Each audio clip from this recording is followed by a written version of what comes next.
South Cape. Say this is. Go ahead.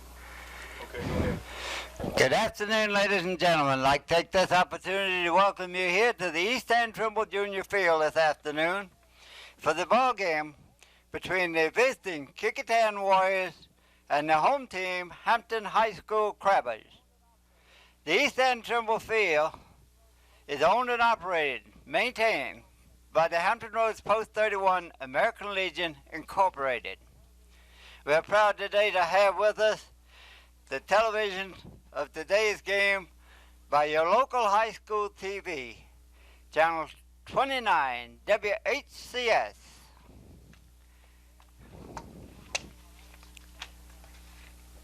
Now, ladies and gentlemen, we will have the introductory of the players for this ball game. Ask the ball players to come to the foul line and they'll call your name. Leading off for Kecoughtan, number 8, playing catcher, Rodney Covington. Batting second, playing in center field, Steve Paps. Wearing number 9, playing in left field, Sean Stacher. Wearing number 15, playing in right field, B. Ray Alves. Wearing number 20, at first base, Alan Denton. Wearing number 14, playing at third base, David Johnson. Wearing number 12,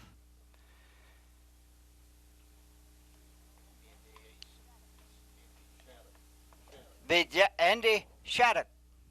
I don't know his position. Next we will have Mike Waterson, number 18, the designated hitter. He will be batting for Wayne Casio, wearing number 5 and pitching this afternoon. Batting ninth, wearing number 17, be Jerry McDonald.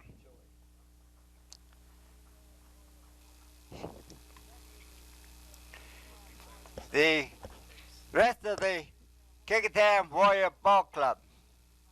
The Kecoughtan Warriors are coached by Buddy Denton, assisted by Mike McCormick.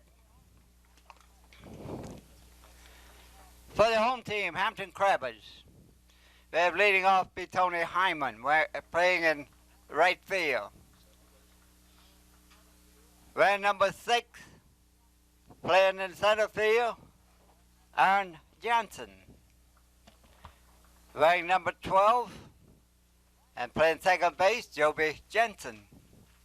Wearing number 5 and catching today will be John Charles.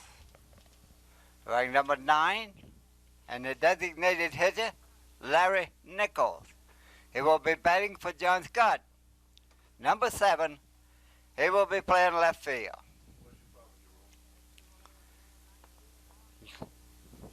Next we will have number 19, Aaron Monday, playing first base. Tommy Valentine, wearing number 15, playing third base. Number 16, Mike Giziak at shortstop. Number 10, Jamie Patterson, pitcher. The rest of the Hampton High School Ball Club. Hampton is coached by Jesse Sanso. Who was it? Second umpire. Moore. Justin Moore.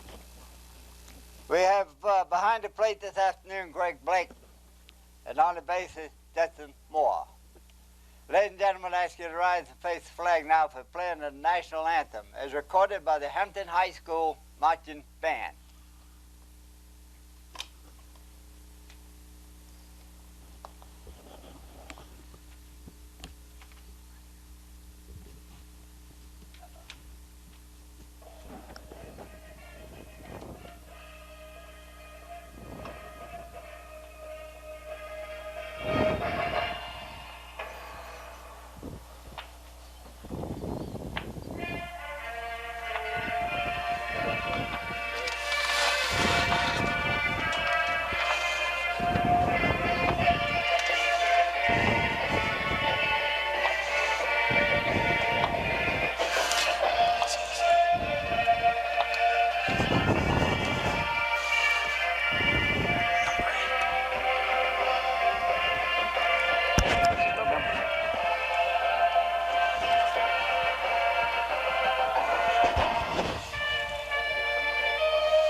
and gentlemen, I'm sorry we had a little malfunction of equipment.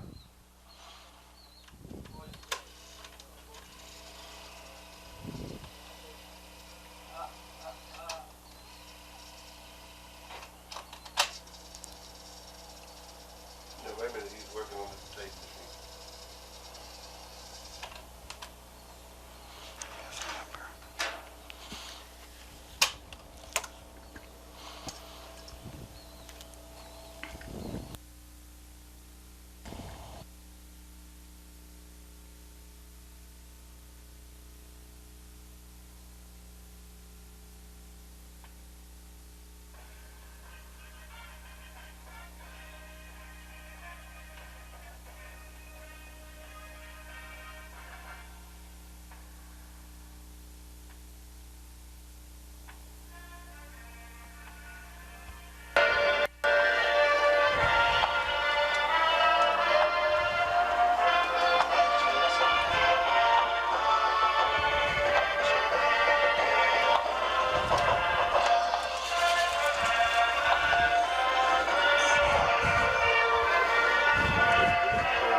Good afternoon, everybody. Tim Cole along with Bob Hintz, and we are here for the game between the Kecoughtan Warriors and the Hampton Crabbers. Bob, we have kind of hastily summoned this together, and maybe you can share a little of your insight about this afternoon's ball game. Thank you, Tim. I got to talk with both coaches. Talked with Jesse Sanzo, coach of the homestanding Crabbers, today, and if you read the newspaper, it looks like the Crabbers are second from the bottom, but if you look at it real close, they're really got second place tied up. They beat Denby, which is in the first place, and should Denby lose today and the Crabbers win, then there will be a tie for first place. Kecoughtan, on the other hand, they won yesterday. They beat Ferguson, and I don't exactly know what their record is because the paper didn't show it. But well, we're lost without that daily press, I tell you. Yeah, they didn't do a good job of putting the statistics in it for us. But anyway, Buddy is struggling this year. He said he's had to replace the center of his defense. You're talking the second baseman, the shortstop, the third baseman, and the catcher, all new. And he says we are very young, experience-wise, not players and school-wise. He's got a lot of seniors on the team, but a lot of them are playing for the first time, so they don't have a lot of experience. And we want to thank Bill Wood for his introduction of the players just prior to us as we came on the air today. We withheld welcoming people to the game until we got the starting lineups. But we have umpire behind the plate by the name of Greg Blake, who played basketball for me when I was coaching over Bethel, and he told me that we'd have to turn the microphone down because he is loud. You'll know when it's a strike and a ball. And we got Justin Moore as the first base umpire. So we're ready to go, Tim. All right, Bob. You have been watching, and then you see on your screen Jamie Patterson, number 10. He is the starting pitcher for the Crabbers. Of course, the Crabbers in the red uniforms with the white numerals. Kecoughtan will be the visitors, and they'll be wearing the white uniforms with the pinstripes and the green numerals and trim. The catcher for the Crabbers is Tommy Valentine, number 15. Check that. I'm sorry, the catcher is John Charles, number 5. And our first batter today is number 8, Rodney Covington for the Warriors. And Rodney Covington for 2 years was a starting right fielder, and Buddy Denton was hurting for a catcher and asked the young man to come and step behind the plate, and he's done an admirable job for him. First pitch is a strike to Covington.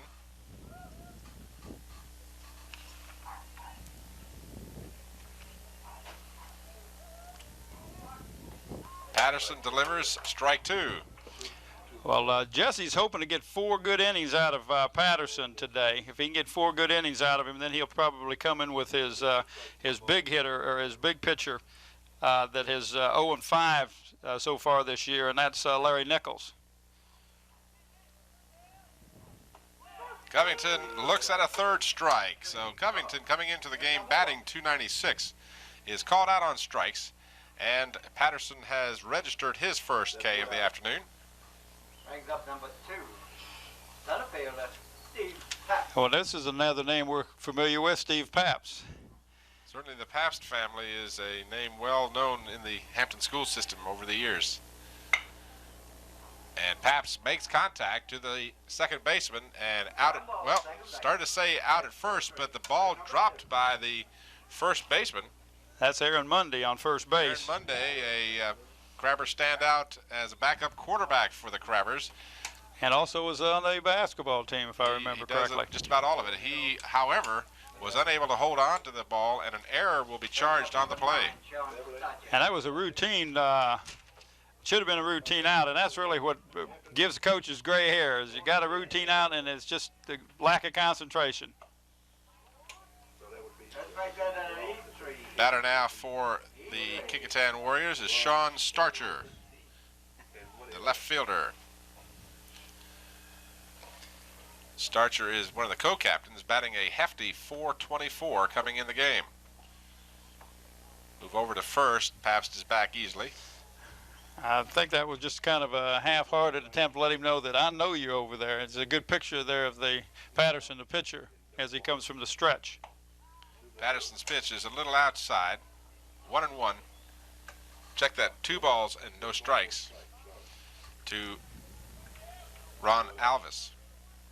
Did I pronounce that correctly? I know Alvis, you're right, yeah. We thought it was Alves, and that's the way it's spelled, and there were some Alves that went through Kecoughtan High School, but no relation to Ray. And Ray says, I pronounce my name Alvis, so I'm not going to argue with the young man. Strike.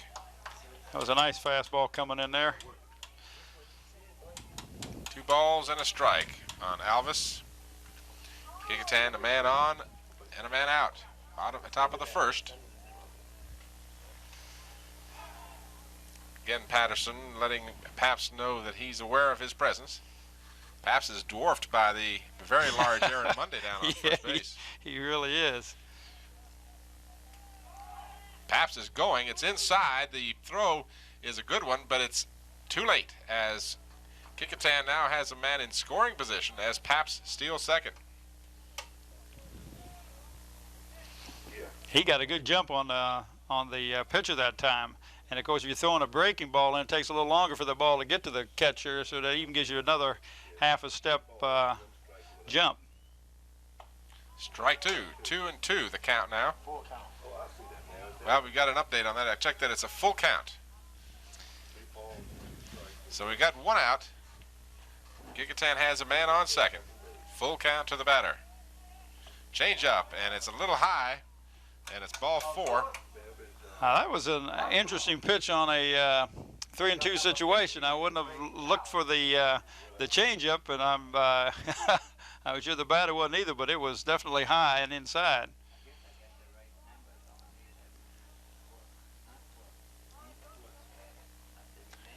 Stepping up now for Kecoughtan is, in fact, Alvis. I thought I had it out of order there. Starcher was the man who just reached first on the walk, and this is Alvis at the plate now. Is that Ray Alvis? Yeah.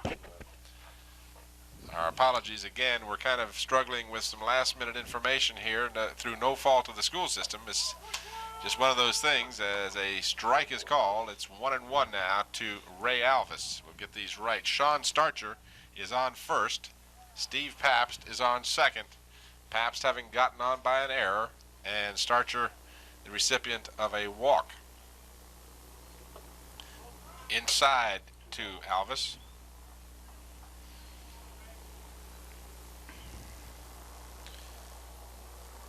One away.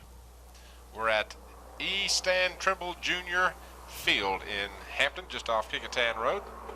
I understand the American Legion plays a lot of their ball games here. Yes, they really do. And we have some acknowledgments that we want to do as we have a break here in action. That we want to help thank the Bill Wood, of course, and William Brinkley for helping WHCS Channel 29 set up and making this broadcast possible. And I'll get to the rest of this before the game's over. 3-1 is the count to Alvis. 3-2 on a good outside low pitch. Well, he had the green light. He's what his batting average is. He's batting .333, so he had the green light on that 3-1 situation. Alvis leads the club in RBIs as 11. This one swung on a little late. Foul down the first baseline. Alvis comes into the game, as I mentioned, with 11 RBIs, and he has been at bat 33 times so far this season and been on base with 11 hits, scored 6 runs, has 2 doubles and 1 home run. And the first time these two teams played, Tim, was the day before daylight savings, and they didn't get it finished, and it ended up in a tie, which is very, very unusual in baseball to have a tie, but that's the way it's going to stand. 3-2, and it's a strike 3, swinging strike. So Alvis is victim number 2 for Patterson. And this is Coach Denton's son, the first baseman, Allen. It's the batter now. Alan Denton coming in, hitting .207, 6 hits in 29 attempts. There you see a good close-up of young Denton. 2 away, runners on first and second. This one is hit down to the third baseline, and it's fielded, and for the force play, handled easily by the third baseman, Mike Gerzak.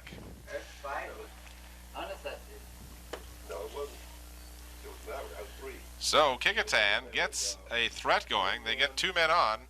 They leave 2, as after 1/2 of the inning, it's Kecoughtan nothing, Hampton nothing. Well, Tim, you know what I'm missing, and I'm not hearing is the crowd noise.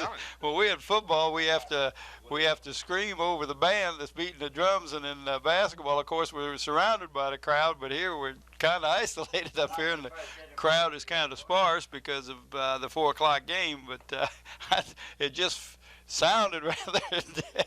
It's actually a much louder crowd than you might imagine out here today. While we got a chance, I also want to thank Emma Brinkley, who runs the concession stand, and Kenneth Brinkley, that does the work to keep this field in such top condition. This is a tremendous field, and from what I understand, it's the best playing field on the peninsula. We do have some things we want to talk about that's going to happen later on. Well, I don't know exactly what. Use it all up now. Well, I'll do it more than once. But how do you pronounce the pitcher's name for this afternoon, Bob? Is that Wayne Costel, yeah. Okay, Wayne Costel comes into the game having pitched 6 innings. He's allowed 7 hits. That's him warming up, and his battery mate is number 8. That's Rodney Covington. Covington will peg it down. Costel coming in, as I mentioned, has a 0-0 win-loss record. He's got 4 strikeouts in the 6 innings that he's pitched. And we certainly have to give credit to somebody for these very... Well, we can thank Coach Denton. Coach Denton told me, he says, you will have the stats up to the minute from even yesterday's ball game. When I got up here, they were laying right up here for me. That was great. Leading off now for the Crabbers, number 1, Tony Hyman. There's a name we mentioned a few times during the football season. All 1 high to Tony. I can't say that we've been fortunate enough to get those same statistics for the Crabbers. Which we don't have. No, we don't have them, and we apologize for that. Hopefully, as we do more and more baseball down the stretch, we can hopefully get a little more information on these players. Strike called, 1-1 to Hyman. It's kind of hard. I've never really gotten into the swing of doing baseball yet. I'm still jet lag with basketball. Well, let me tell you, May 8th, you better keep your basketball mind on. That's the truth. We're going to be at the Hampton Coliseum on the 8th of May, Mother's Day, as we'll be there for a doubleheader.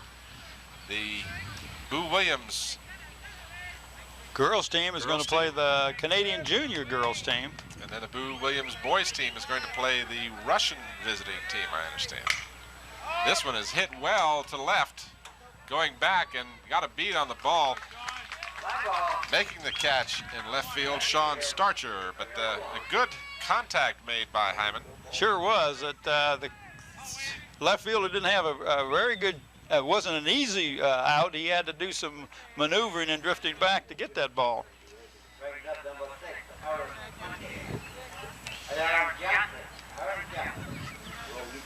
Second batter now is Aaron Johnson for the Crabbers. He is the catcher. Strike one.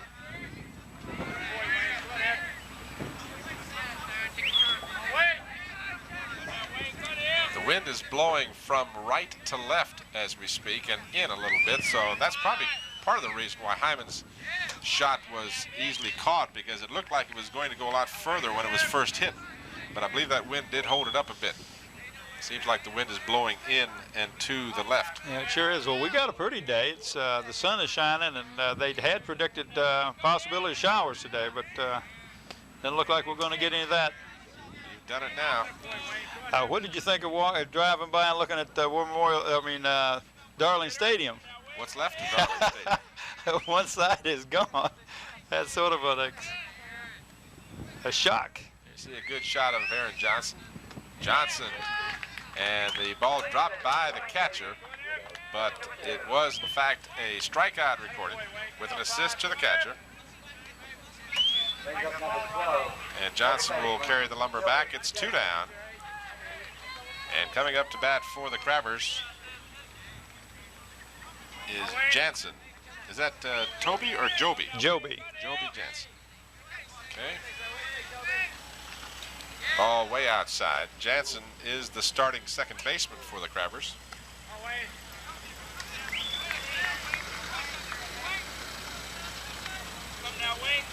And Greg Blake, as you mentioned, is the umpire behind the plate, and Judson Moore is the base umpire, and he has a lot of area to cover. He really does. Well, what'll happen, though, is a lot of times your plate umpire will cover the third base line on a play down there. So they really are kind of split up, and again, it depends on what's coming in and the situation. But they communicate pretty well together. They have to when you only have 2. You've got to know what the other guy is going to be. And I watched the ball game yesterday at Kecoughtan, and the ball was hit, and one umpire says, "I got the ball, I got the ball." So he's letting the other one know, you take the runner, I got the ball. So you could see the communication that was going on there.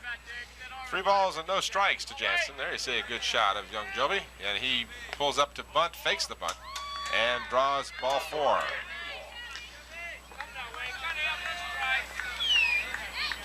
So the Crabbers get their first base runner of the ball game. We're in the bottom of the first. We have no score.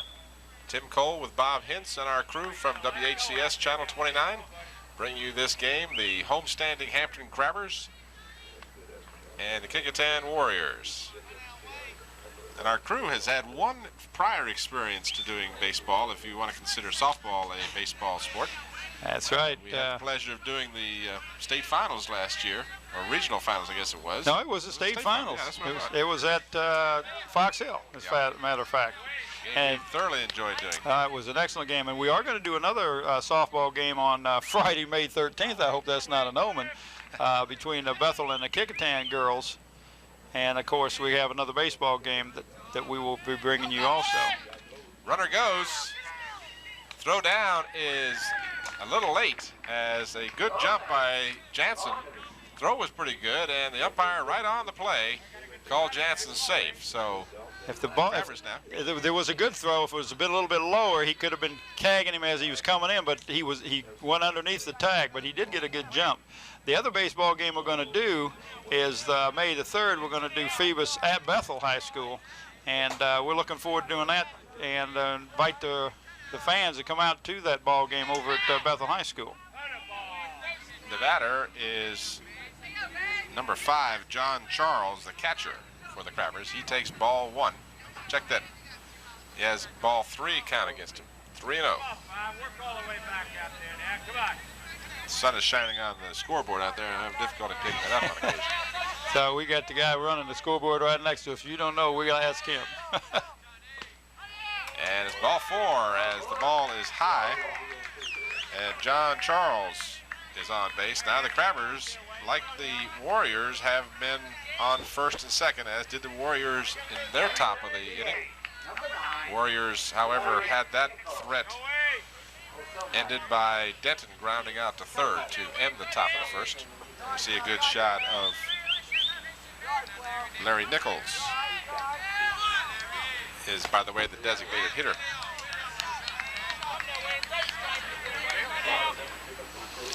I find it interesting that, again, not having observed a great deal of high school games, that they've gone to the designated hitter in high school. Yeah, they really have, but I want to mention something about Larry Nichols, the designated hitter for Hampton. He's playing out there with 8 stitches in his lip.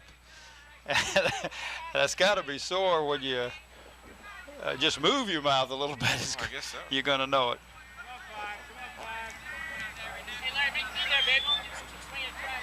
You happen to have a story on that? How No, I don't know how it happened. Bill Wood just let me know that that he does have those 8 stitches. Strike one. So it's 2 balls and a strike now against Larry Nichols, the designated hitter. He is the 5th batter here in the inning. Crabbers have 2 outs, men on first and second. He was taken all the way on that one. He was not even thinking about hitting the ball. This one is popped up foul, out of play. I was looking up to where the ball was going. It didn't You go. got one of those low screens. You're not going to have a lot of high pop-ups behind the catch. Well, let me tell you something. It was on the ground when I was looking up. I said, boy, I'm slow, but I didn't know I was that slow. 2-2 to Nichols. Gets away from the catcher. The runners will advance. And the count goes to a full count on Larry Nichols. Well, I tell you, I was talking to Coach Jesse Sanzo for the Crabbers, and he told me that they will do a lot of things, hit and run, and will squeeze and do a lot of things, try to get the opposition to make a mistake. And, of course, with 2 outs, it does take some of your options away. But a single here would drive in 2 runs. This one is chopped down the third baseline, foul.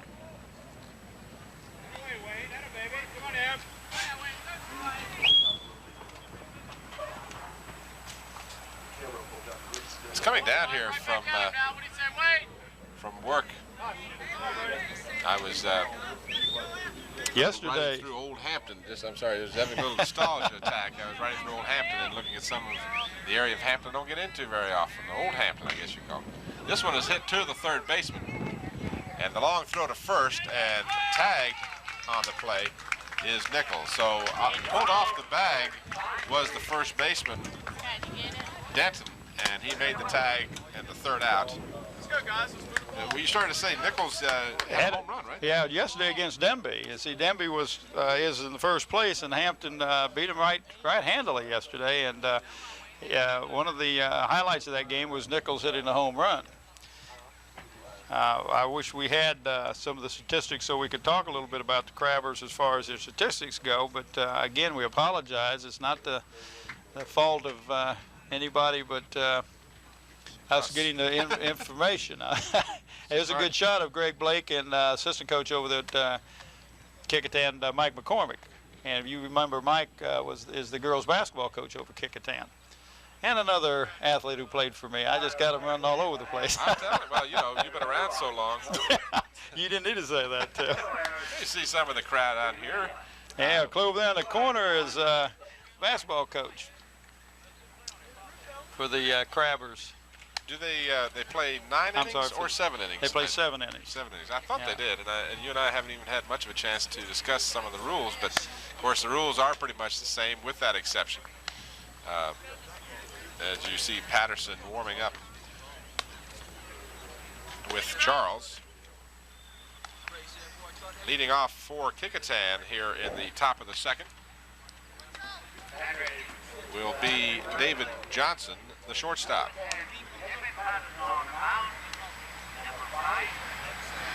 I have a very unique scoring system here. It's nothing at all like what you might see in an official score. Well, you look like you do live, you know. What works for you, you keep going. Nothing wrong with that. David Johnson, number 14, shortstop. Come, David, baby, come down.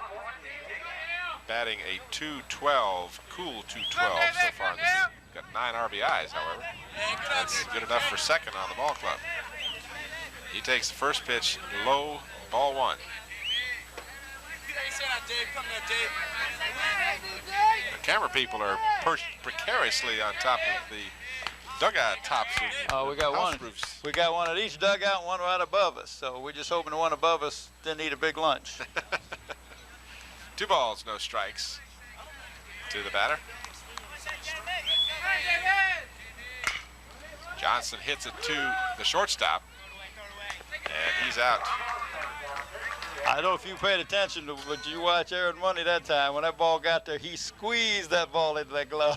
No way that thing was going to pop out of there. It's a shame that he had that occur in the first inning, because he really had, it was not a tough play at all. It just simply was a case of dropping the ball.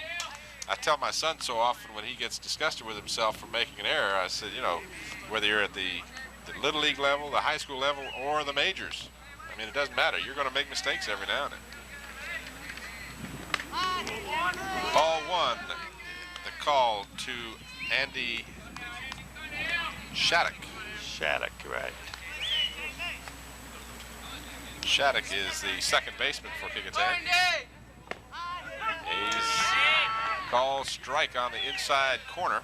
Shattuck coming into the ball game, batting .095, so he's not exactly tearing the cover off the ball. Looks at a ball 2. He sure is, and he's been at the bat 21 times. He's got 1 hit in 21 tries, but he got an RBI when he did. Got himself a double the only time he's been a hitter. This one is hit up the middle. It's a slow roller. Hops up nicely, but he's going to beat it out as that slow roller just took some sweet time coming to the shortstop. Well, yeah, when it hit the grass, it just like it put the infield grass like it put the brakes on. It really slowed down, and of course the only way he was going to get him was to barehand the ball and make it, you know, barehand and make the throw at the same time. Because Monday did a good job of stretching, but he beat that out, so that will be a hit. So Shattuck now will improve his batting statistics incredibly. That's quite a pitch. I don't know what you call that, but well, that's a slow, like a real slow curve. But it's just missing the inside corner. It looks like it's going to stay outside and it's breaking, but it's not breaking in quite enough. Kecoughtan's designated hitter, Waterston, Mike Waterston, takes rather swings at the ball for strike 2. Waterton, whichever one I'm to believe, comes in the game hitting. Believe that one. Okay, Waterton. We'll give it. I don't know where I got this one. Well, that's close enough, you know. Yeah. Waterton has 2 hits in 8 attempts so far this season, and he's going to be called for a strike. 1 ball and 2 strikes to Waterton. Man on first, 1 out, top of the second. Foul down the third baseline.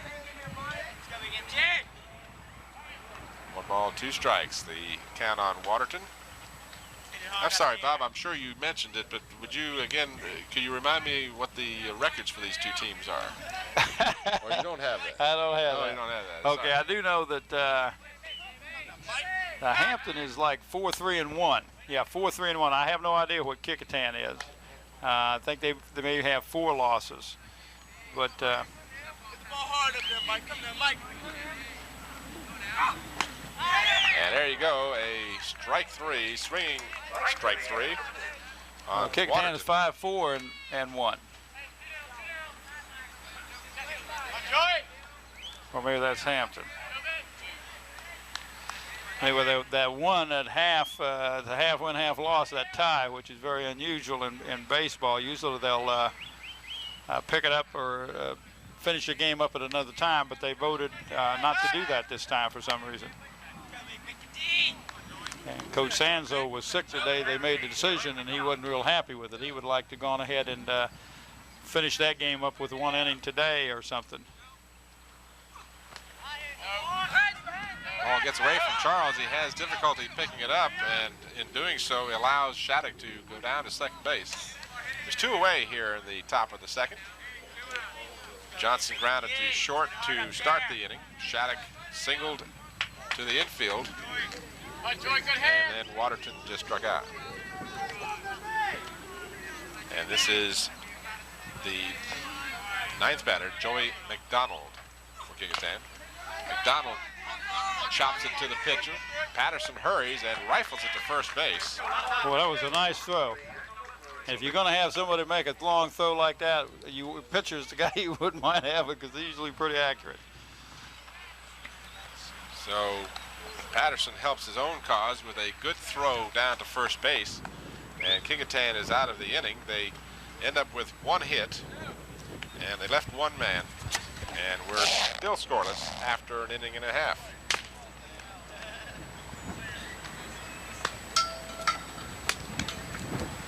Looks like the predicted rain is going to hold off for us, Bob, which I'm glad to see. Well, I am too, Tim.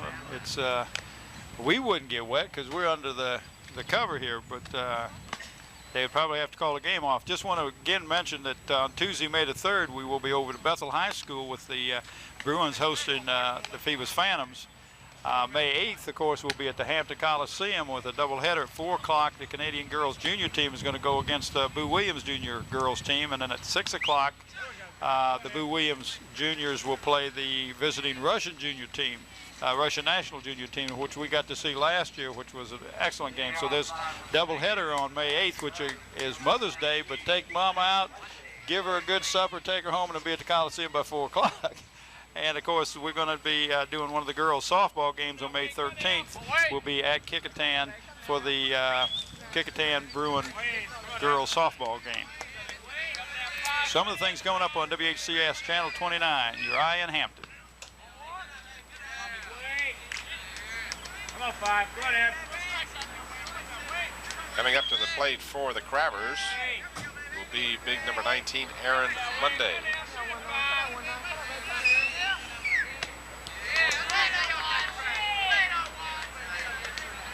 Quickly, a 2-ball, no strike count on Monday. The Kecoughtan pitcher seems to be struggling a little bit. He walked a couple of last inning, and he's behind. Oh, nice stroke, but right to the, way over. Hit it to the shortstop, and unfortunately for Kecoughtan, David Johnson threw the ball well over the first baseman Denton's head, and Monday will reach on an error. That was not a throw that he had to hurry either. It was an easy throw. And I believe we may have I believe that's Joey McDonald on at shortstop, which could very well be. My numbers may be off. Monday is going on the pitch, and he slides in safely. Batter now for the Crabbers is Valentine, number 15. That is Joey McDonald at shortstop, but we don't want to give that error to David Johnson. Hey, here we go, guys. Go ahead. Of course, Joey probably didn't want us to give it to anybody. You don't give it to anybody else. Don't give it to me.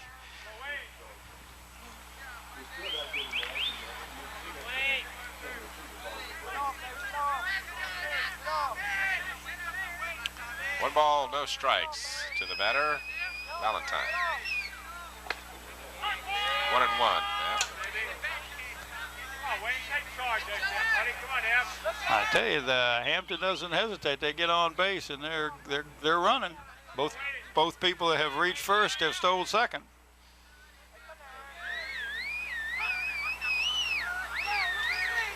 Turning around and apparently going to bunt was Valentine, and he holds up on his attempt, and it's 2 balls and 1 strike. There you see Valentine looking down at the third base coach to get the signal. Monday's on second. Nobody out for the Crabbers.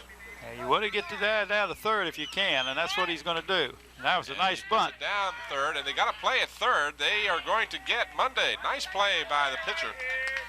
Costill heads up play. The bunt was down the third baseline. I don't think that's where he really wanted to put it. I think they wanted to go down the first baseline. If you're going to put it to third, down the third baseline, you want to get it more towards the line and not so the pitcher has to run further. But it looked like Mundy just didn't get a good jump because he's not slow. He stole second base with no problem, but he just looked like he didn't get a good jump on the bunt. Mike Gerzak, number 16, is the batter for the Crabbers.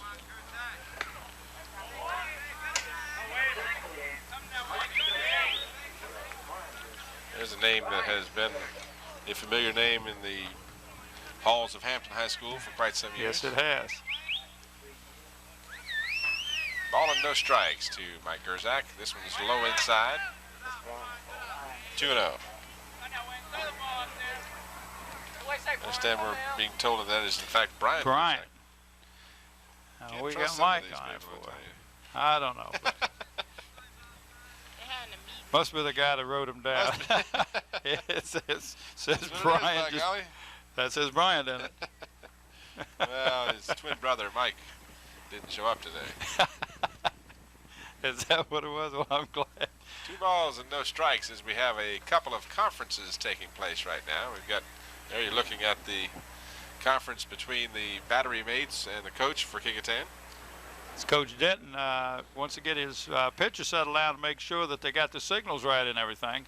And as you see walking into the picture is the umpire who they wait until he gets just about there and then they break up the conference. They don't want him to hear what they're talking about, I guess. Crabbers, so far in the ball game, have 2 walks and no hits. They've reached base on a sacrifice and an error. Whatever they discussed seemed to work because Costill throws a strike over. 2 balls and a strike.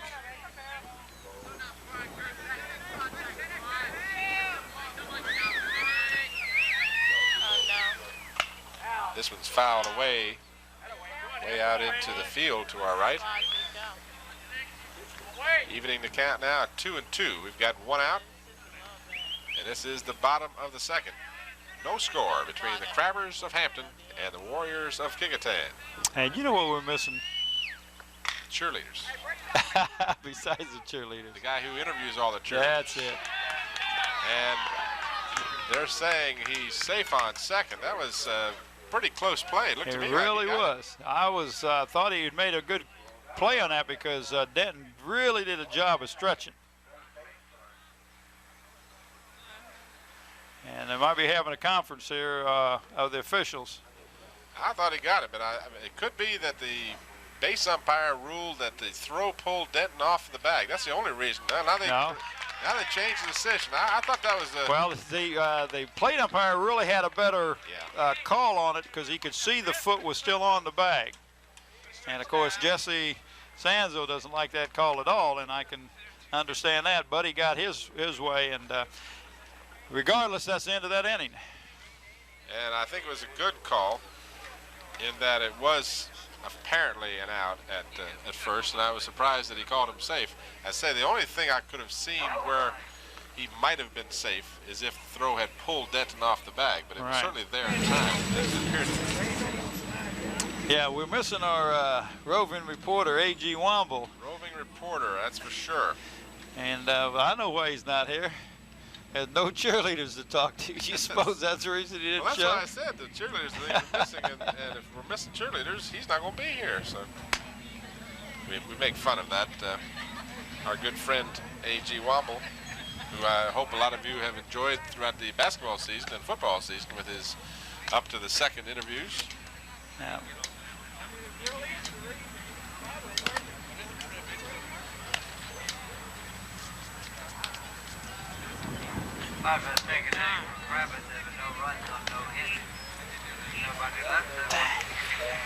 How many innings they get? So we're going now to the top of the third, scoreless ball game. Kecoughtan has Come now, Coach. Come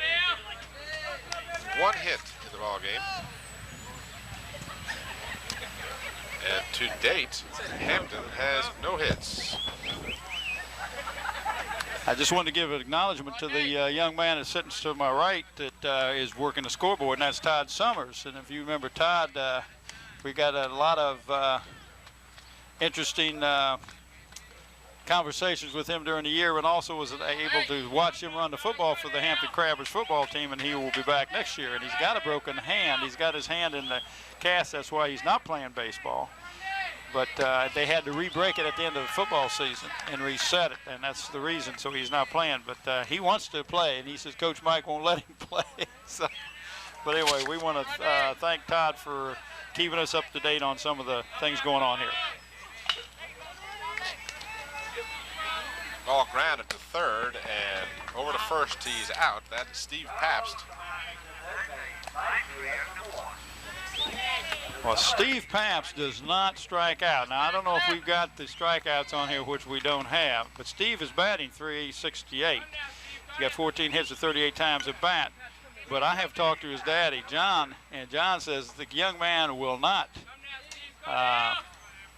strike out. He'll hit the ball. He may ground out, but he is not going to strike out. And there you can see he's made it right over the head of the right fielder. Here comes the ball. This is, in fact, Pabst. That was Pabst right there. Yeah, Pabst on third. As they made a change in the batting order or something on us there. I don't know exactly what happened.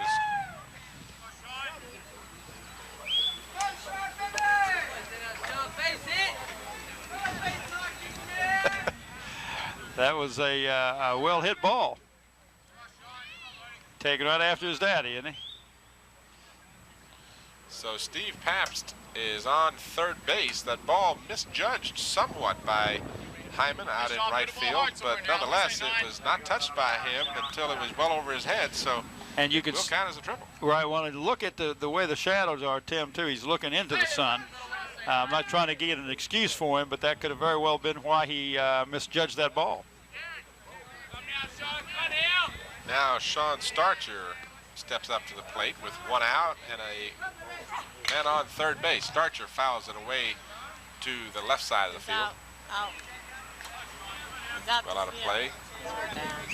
Starcher, as I said, coming into the game hitting .424. He's got 6 RBIs. He is a co-captain on the team, and he's connected on 14 of 33 times at bat. And he does, in fact, have good power. He's got a home run. And he's got 5 doubles coming into the game. Well, so he is known for his power. Well, he is the leading batter at .424, and that's a tremendous average.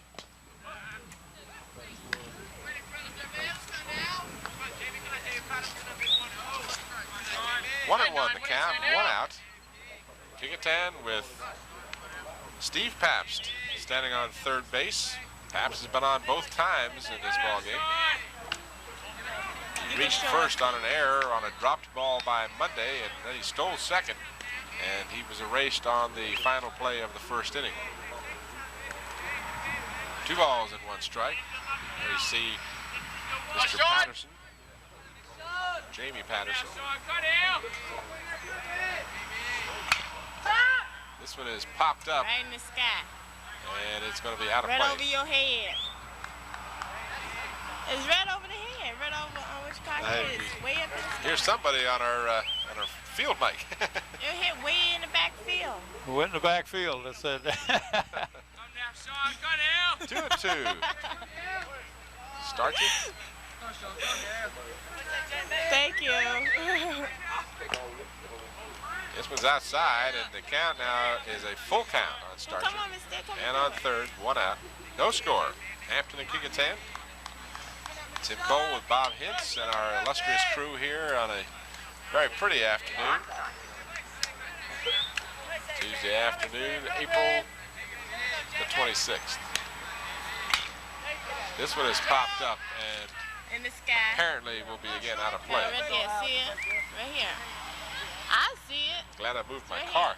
The guy got it.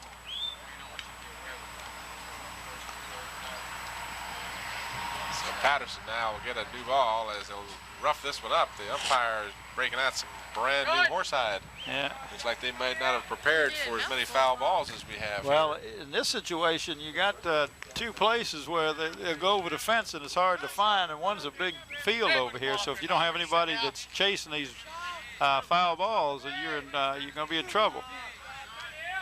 You better bring a few extra ones. Full count. And Starcher reached outside, protected the plate on that one. He sure did. That was definitely outside. It would have been a ball. But he made contact, fouled it off, and stays alive. One out. Pabst on third. Scoreless ball game. There you see the story of the game right now. Starcher hits this one, a hot one, right back to the pitcher. And that'll go for what would probably be registered as an infield hit. Oh, that definitely was a hit. I mean, he hit the ball and the ball hit the pitcher. Just burned the glove right off the hands of Jamie Patterson. And Starcher is going to be credited with an infield single. And an RBI.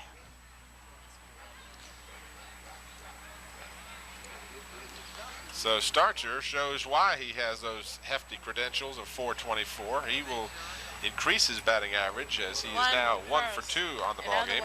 Actually, check that. He's 1 for 1 as he was given a walk in the first inning. And of course, as many of you undoubtedly know, a walk does not count as an official at bat. So Kecoughtan now will have number 15, Ray Alvis, up to the plate. Alvis was struck out in the first inning by Patterson.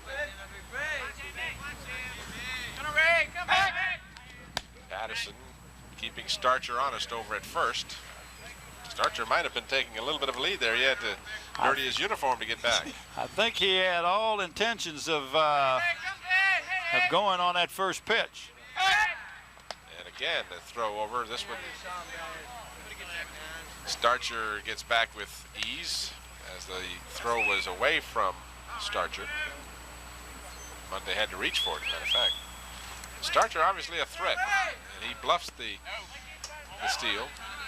Ball is in the dirt, and again protected nicely by John Charles, who kept the ball in front of himself. Well, one thing that Starcher is doing is definitely making the pitcher be conscious of him on first base, and of course it takes away from the concentration of pitching. Patterson, if you get a chance, if our director can pick it up, when Patterson delivers the ball, he virtually falls to the ground on almost every delivery. And depending on if it's a curveball, he'll really fall to the ground. Yeah. He ends up literally laying on the ground after he delivers the ball. Well, the only time he didn't is when he got the ball was coming back to him, and that was a good camera work there on that attempted pickoff play. So Starcher, who reached on an infield hit after Steve Pabst had tripled. And this one is foul down the right field line. Swinging a little bit late was Ray Alvis. As I mentioned before, Alvis coming into this ball game is batting .333, and he does lead the club with RBIs. He has 11 of those with 1 homer, 2 doubles, and he scored 6 times. Kecoughtan leading 1-0, top of the third. I said Mrs. Steele. There you see a good shot of Starcher and a fairly hefty lead. Starcher being quite fleet of foot is able to get back. Yeah, if you'll notice, he seems like he's taking maybe about another inch or 2 each time, but he's another bluff. All 3 high to Alvis. 3-1 the count. 1 away. Get a good one and drive it, baby. Come here.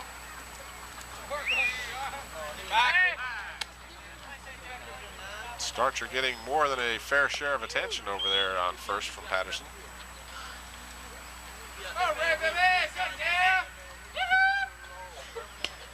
This one is low, ball 4. So Alvis will get the free pass to first. And now we've got runners on first and second. And the first baseman, Denton, comes to the plate. He grounded out to third in the first inning.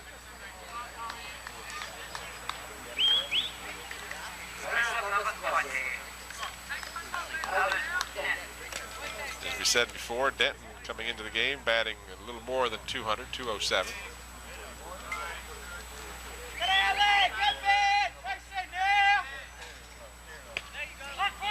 Slow curveball. That's the Ticks one that the he'd been outside working corner. on all game. He got it over, but it was on the outside part of the plate. The early part of the game, it seemed like he was trying to get it over on the inside part of the plate.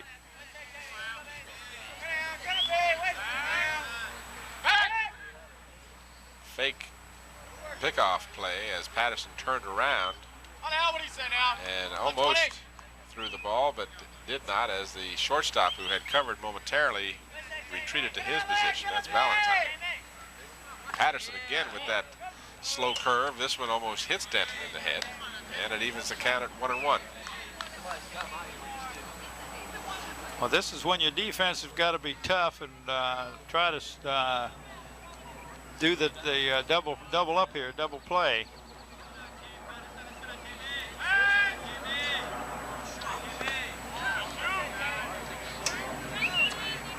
And that one was in the dirt. 2 balls, 1 strike. Wind is blowing almost directly in from center field now. A little bit to the left, but primarily blowing in. This one is low and inside, ball 3. So And now Alan's going to look down to his daddy on third base coach and see whether he should take or he's got the green light. We'll see. Patterson working himself into a little difficulty here. Doesn't want to give Denton that free pass. And it's ball 4. So Denton is walked, and that's the second consecutive walk. We got Coach Jesse Sanzo going to come out, and we're going to have a pitching change. This is the third man base, right? I mean. So Patterson has a shaky third inning, and apparently it's going to cost him, as he will be relieved. And we're going to take a brief timeout while this is occurring. We'll return with more of the game between Hampton and Kecoughtan.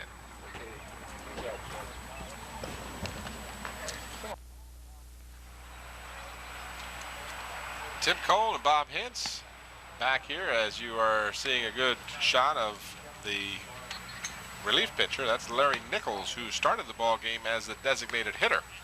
So he will come in. Not sure exactly how this will work in the lineup, but he will now be the pitcher, of course. Patterson leaves the ball game, having given up 1 run, and he leaves with the bases full and 1 out. Yeah, I'm trying to figure out if he moves in the lineup as far as batting. I think he stays the same place, and whoever the pitcher wasn't batting anyway, so they don't need to bring it unless they bring somebody else in as a pinch hitter. The lineup will stay the same as far as the batting order goes. Got it. Patterson only gave up 2 hits. Okay. Well, we'll see who's batting. Check I that. guess the pitcher was batting. Gave up 3 hits. Patterson gave up 3 hits. A single to Shattuck, an infield single to Starcher, and a triple to Pabst. And he walked the last 2 batters. He walked Starcher in the first, so he gives up 3 walks,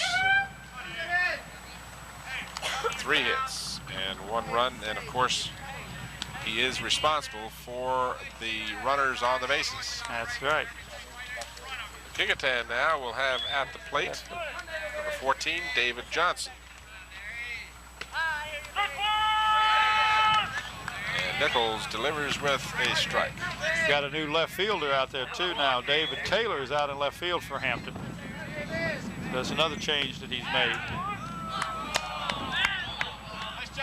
First questionable pitch of the ball game. That one looked pretty good, but Mr. Blake chose to call that a ball. So the count is 1-1, 1 out. Bases loaded.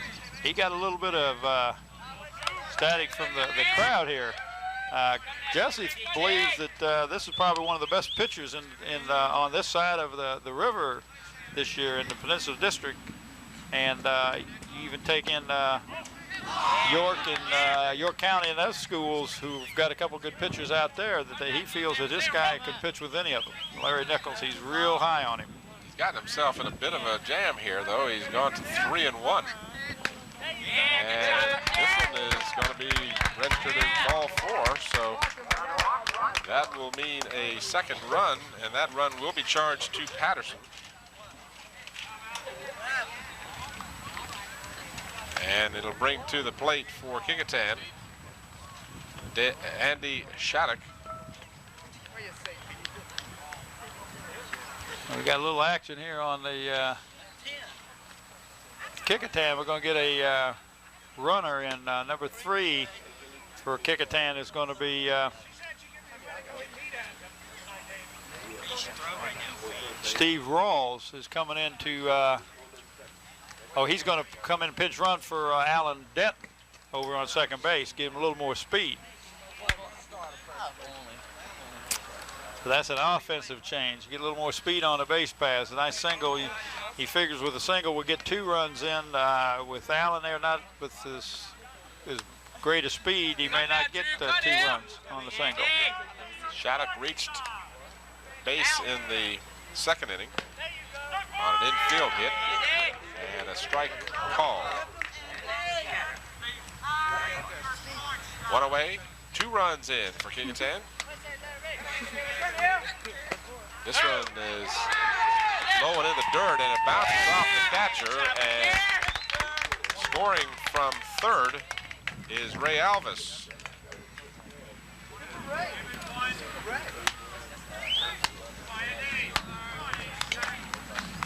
Come now, Drew, they're there. Ray Alvis scores. I would assume that they would charge that as a wild pitch, but I'm not sure exactly how they believe Mr. Wood is the official scorer. We'll have to ask him. No, he's not the official scorer. So he denied it. He denied it. He takes no credit for that. Right? Yeah, I think that's probably what they would call it because it definitely was in the ground. Blocked by the catcher. It was in the dirt. And this one, again, Charles has trouble with, but this time has better luck.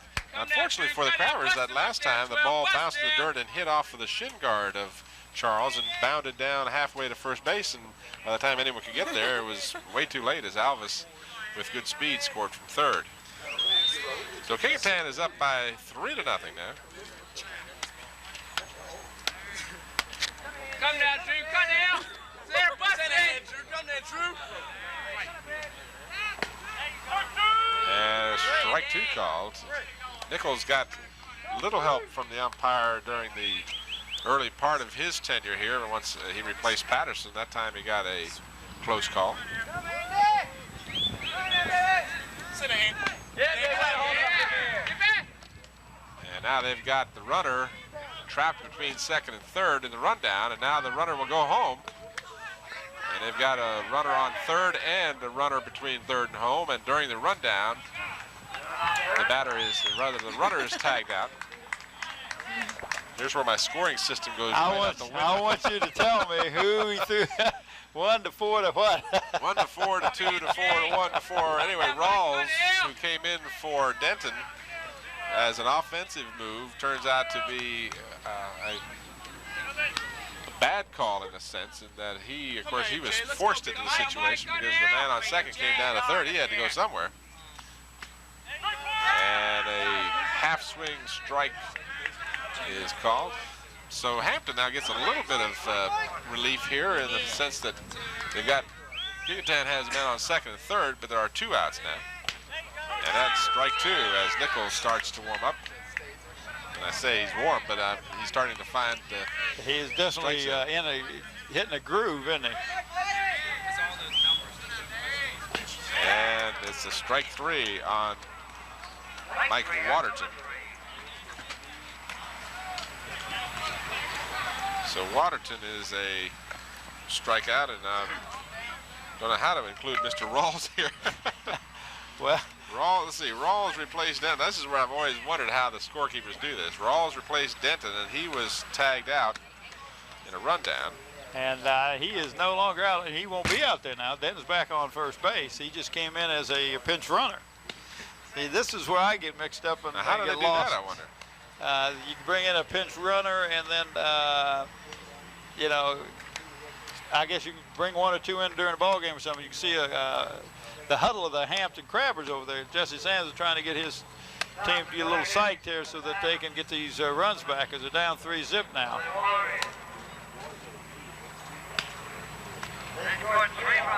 I noticed that Revis Conrad, the basketball coach for the Kecoughtan Warriors, is in attendance today.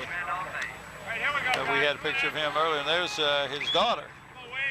As a matter of fact, she's enjoying the ball game. And, I don't know if she's enjoying the ball game or what, but she's having a good time out here. It's a pretty day today. It's a good thing she looks like her mama, not her daddy. The Warriors had registered 3 runs on 3 hits, and all 3 of those runs are charged to Jamie Patterson. Top of the, check that bottom of the 3rd now. Oh, wait, right on top now. Bottom of the 3rd.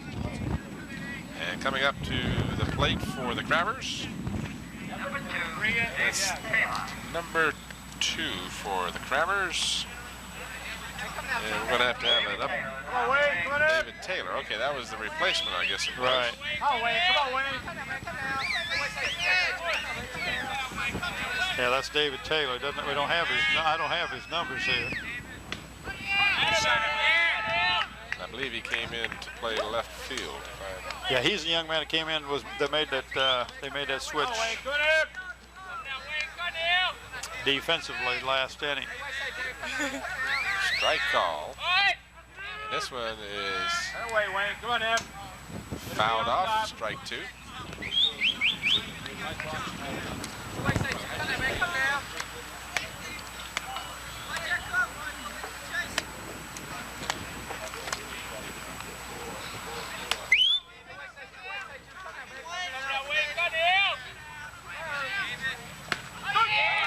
And a 3rd strike call.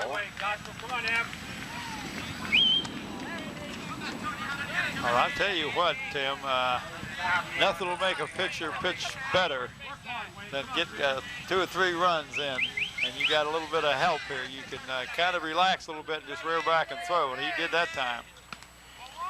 That was the 3rd strikeout registered by Costa.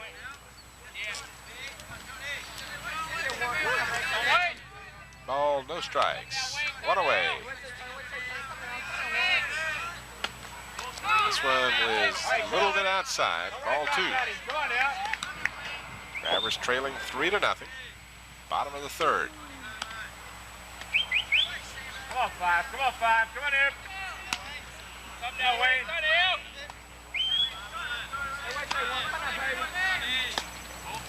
Low ball 3. So I just wonder sometimes if you don't pitch a little bit different to a left-handed batter than you normally face a lot of right-handed batters. You notice everything he's pitched to him has been outside. As was that one. Hyman draws the walk. So Tony Hyman flied out to first. Let's check that fly to left field in the 1st. Now reaches on a walk. And you can bet if if it stays the same as it has been, you're going to see him running. He's got some pretty good speed.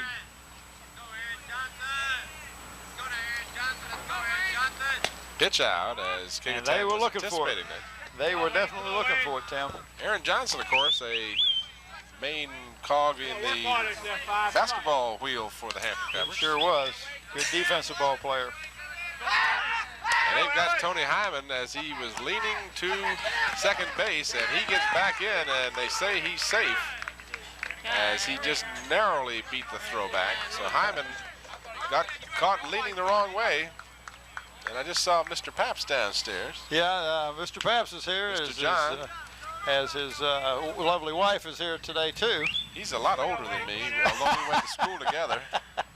Well, he was a real old ball player. You were a young student. Is that what it was? That's right. He and I went to school together. But he's way, way older than I am. He's got more kids playing ball in this school system than starters up kills. And this one's thrown away. Hyman is at third, and he's coming home. And he'll score with little problem at all.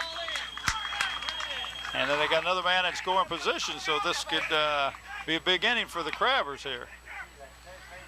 So Hyman apparently was going to reach on the play anyway. Hit one of those slow rollers, and he was definitely going to get to first. There was no way he was going to get him out, and the third baseman just really reared back and threw the ball, and then threw it not only low but outside. And Allen Denton had dove for the ball, but just couldn't come up with it.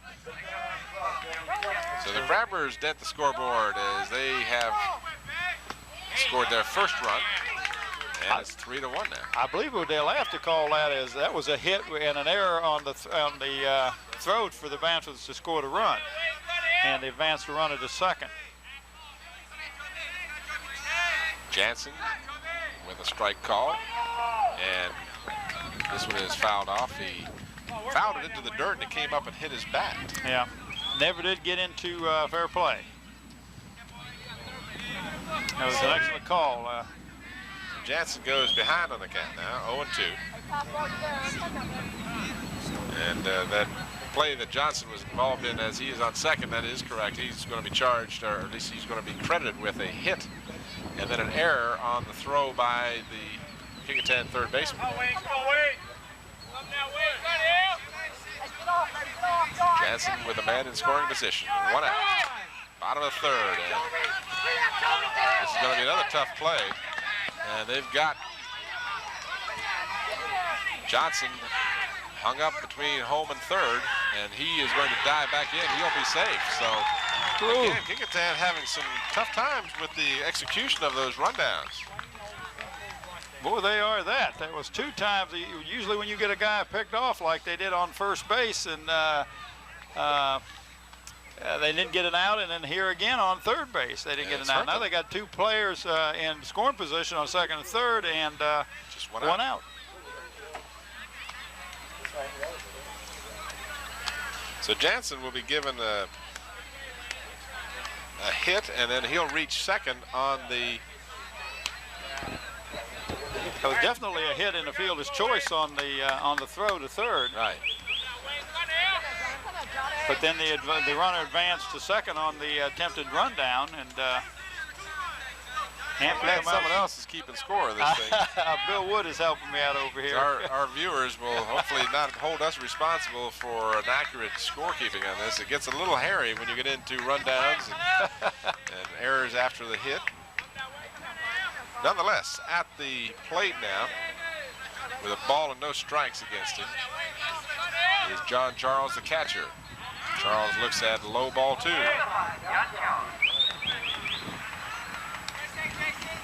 Charles walked in the first inning. And I wouldn't be surprised to see him run another bunt here. He's, oh, wow, what a shot. That is no bunt. That's a good-looking base hit. It's going to score 2 runs. And John Charles will pick up 2 RBIs. That was an excellent hit. Right over the third baseman. He just no way, the shortstop, there's no way he could have got a hold of that. And with the 2 runners in scoring position that scored, and now we got a tie game. And that little huddle that Coach Sanzo had with his squad at the end of that, the first half of this inning, said, listen, we're not out of this game. 3 runs doesn't win a game. You got to score more than what we got to score. And Kecoughtan is going to make a pitching change, as they have seen all they want to see of the bats warming up for the Crabbers. And coming in now, batting for Kecoughtan, or excuse me, pitching for Kecoughtan, will be Waterton. Number 18, Mike Waterton, who had by far been the most active pitcher for the Kecoughtan Warriors coming into this ball game. He's pitched 47 in the 3rd innings. He's allowed 47 hits, 25 runs, 29 walks, 64 strikeouts in 47 in the 3rd innings, and a record of 5.5 3.5. That, of course, that half coming from that tie ball game. Well, that was with this same squad. I stopped by and watched just a small part of the Ferguson-Kecoughtan game yesterday at Kecoughtan High School, and Mike was the starting pitcher over there. So he's getting work out again today, as is Larry Nichols. So both of the pitchers that pitched yesterday are pitching again today, and we're getting a lot of games played consecutively days because of a lot of rain makeup days that the Peninsula District have had this year. But I'm sorry? Go ahead, Tim. I was going to tell you that I was handed a flash here. A flash from about AG. Here. AG is attending a heart arrest affair, whatever that might be, at the school board. Arrest affair? For the Heart Association. Oh, okay. So I think he's being arrested. And you think anybody would bail him out? Well, I tell you, if he could get the word to the cheerleaders at the Hampton school system, they would get him out of there. They would bail him out. Well, maybe they would. He can get, listen, as much airtime as he gives those gals, I know they can get him out. Okay, so we miss you, AG, and glad to hear that. Well, he's in pretty good company down there. Coach Mike Smith is down there with him, so he got arrested today also. Coach Mike he should have been arrested a few times, I'm sure. Well, I tell you, being a dean of boys, he's probably not going to get a whole lot of students that's going to help him out. Larry Nichols, who was the designated hitter and is now the pitcher for the Crabbers, swings away, hits it to the third baseman. And third baseman goes to second for the second out of the inning. Not enough time to get a double. So Charles is erased at second base, and Waterton accomplishes one thing. He gets the out, and now he's got coming up to the plate Aaron Monday, number 19 for the Crabbers.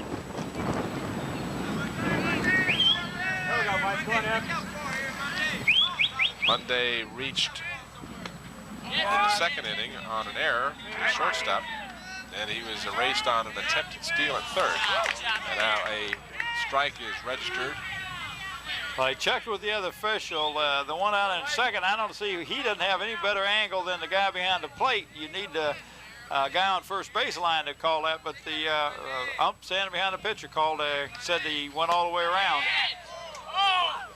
Pretty good looking pitch there, but a little bit inside. Well, it evens it up, and Waterton is just shaking his head out there on the mound. He thought he had 2 strikes on the guy. So we got threes all over the board here. We've got 3 runs for each team, and we're in the third inning. 2 outs, and Monday swings at a bad pitch. It looked like he might have been protecting Nichols, who did go down to second on the play. But that was not a particularly good pitch, but he swung away at it. Well, it sure wouldn't have been hard for the catcher to throw Nichols out, because Nichols had a good jump, plus the ball was low on inside. So, you know, but he was told to protect that plate, and that's what he was doing. So that's a sign of a coachable young man. 1 ball, 2 strikes on Monday. Now Nichols is in scoring position. Monday looks at an outside pitch, 2-2. As I mentioned, Monday reached on an error in the second inning.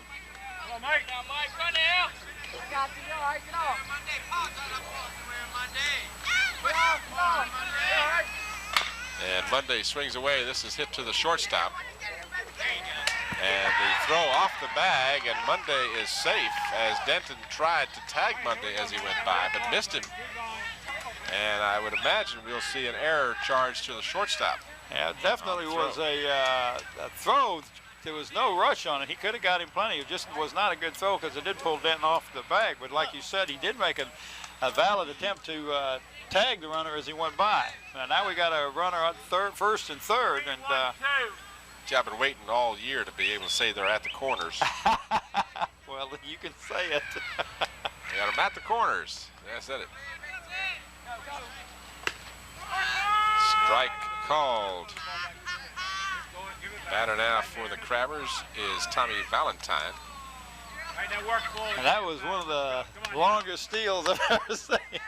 He just walked down. What they wanted them to do is throw the ball down there, and they were going to try to score the runner from third. Now, Coach Sanzo told me that they will do that. They will try to get him into a situation. He doesn't feel that their arms are good enough to throw the 90 feet back down to the plate accuracy to get the accurately enough to get the runner. Valentine looks at the pitch, checks his swing, and it's kept in play by the Warriors. Ball and a strike. 2 outs. Bottom of the third. We're tied at 3. Kecoughtan scored 3 in the top of the third. Hampton has retaliated with 3 of their own here in the bottom. And they still have runners in scoring position. 1-1 to Valentine. Valentine swings, ball 1, strike 2. Yes, make a little contact. That's what the coach is telling him. Make contact with that ball. And we can maybe get another run or 2 in here.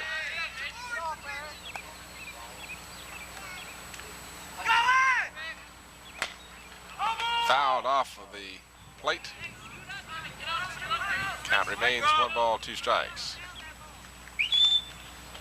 Valentine sacrificed in the second inning.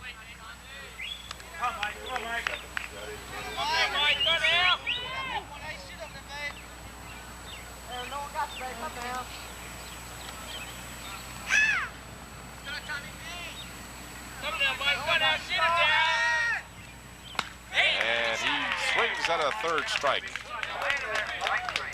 So Valentine is registered as the 3rd out, and we've played 3 of the 7 innings, and we're all knotted up at 3 apiece. And we got 3 runs for each club in the 3rd inning. Threes are wild. Another one of those sayings I was hoping to use.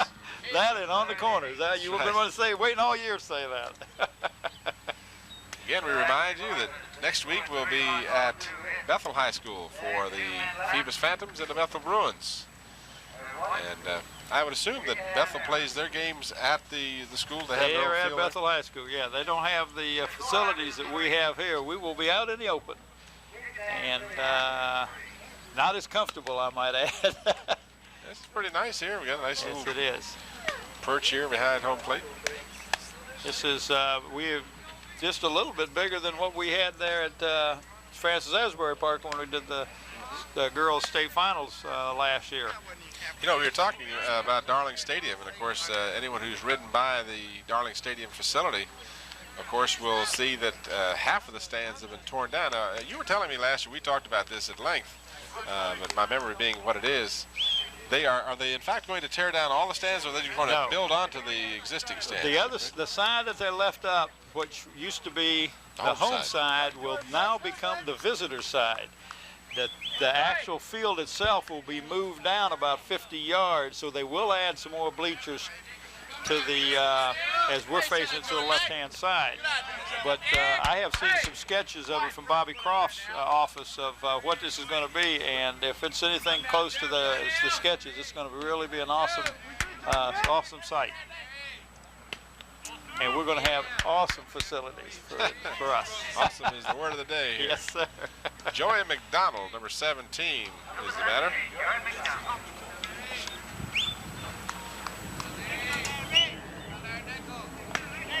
Two balls and a strike. Tie ball game, 3-3 in the 4th inning. Nichols, working rapidly, has gone out to a 3-1 count. McDonald grounded to the pitcher in the 2nd inning.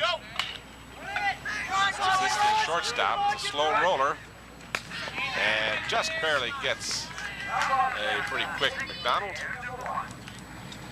He jammed him on that thing. That ball was on the inside part of the plate, and Joey hit it right off the handle and never got much of the bat on the ball. But it really did slow down when it hits that grass, doesn't it, Tim? It's amazing how quick the speed of that ball slows down when it starts rolling in that grassy infield. And this brings up the batter, number 8, Rodney Covington.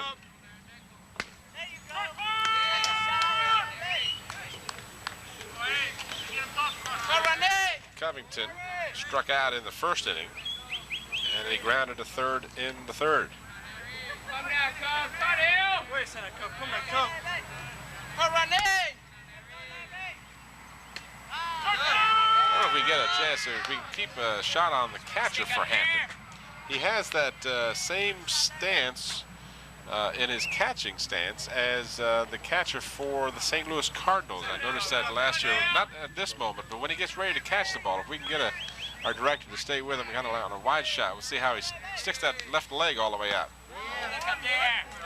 A little unique. It's a little unorthodox compared to what most of your catchers do, but he seems to be very does a good job of protecting the ball.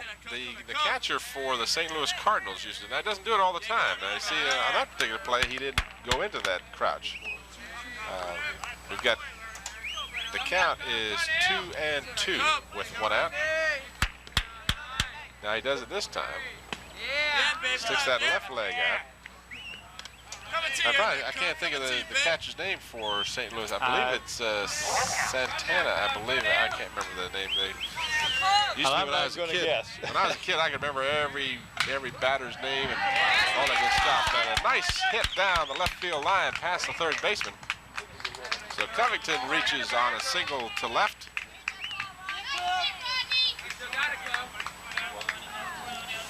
And look who we got up. Number 2, Mr. Stevie Pabst. Pabst scored the first inning, first run of the ball game as he hit that triple over Hyman's head in right field. And then eventually scored on Starcher's infield signal. Just as a point of reference here, I don't know if you realize this, but you know we watched Don Pabst play quite a bit for the girls band.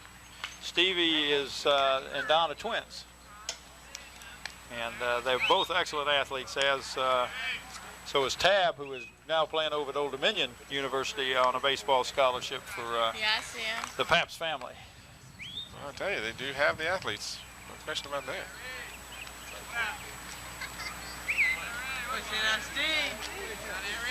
Pass with a runner at first. Inside, gets away from Charles, and going to second easily is Covington. There he is. The count goes to 1-1.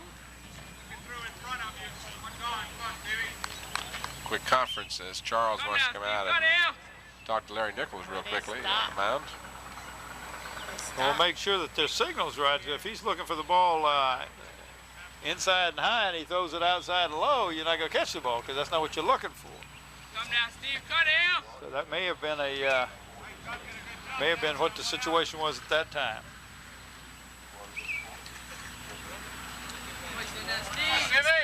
Face it, Steve. Come now, Stevie, cut him. Good pitch by Nichols. 1 ball, 2 strikes to Pabst. Come now, Steve, come now. Come now, 2.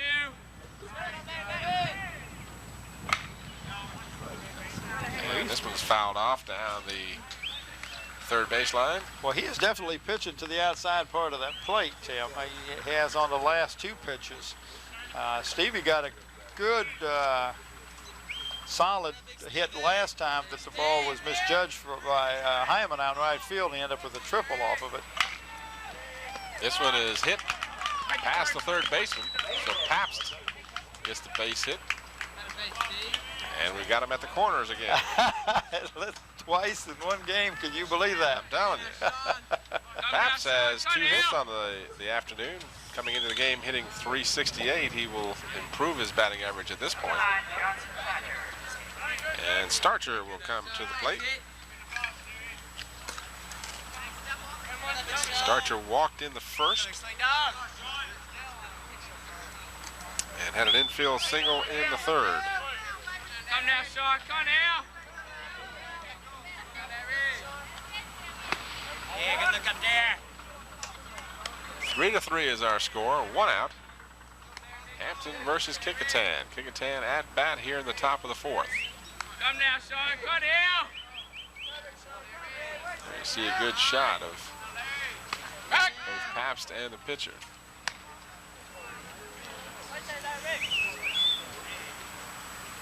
Two balls, no strikes. Come now, Shaw, cut him.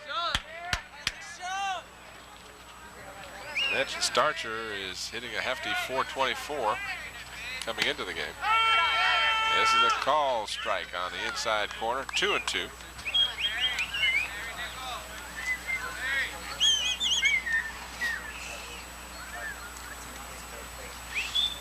That's a If you get beautiful our day. Dr. Sam here is doing the statistics over here. He's got a 2-2 count, and that's strike 3. Or am I ahead of myself? No, I must be ahead of myself. That was. It was 2-1. Now it's 2-2. And now the the guy with the blue coat on. I'm gonna listen to him. Listen to him because he knows what he's talking about.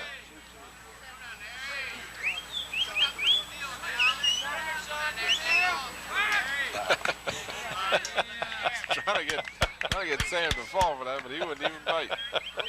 Now we're at a full He's count. not accepting any of the blame. He's just directing this thing. You're supposed to be in tune with the Runner going, and it's a strike 3. Throw goes down, and Kecoughtan, of course, hoping that Hampton might throw the ball away and get that man on third to come in. So Starcher is registered as a strikeout, and that's the second out of the inning. Paps goes to second on the strikeout. Coming up to the plate now.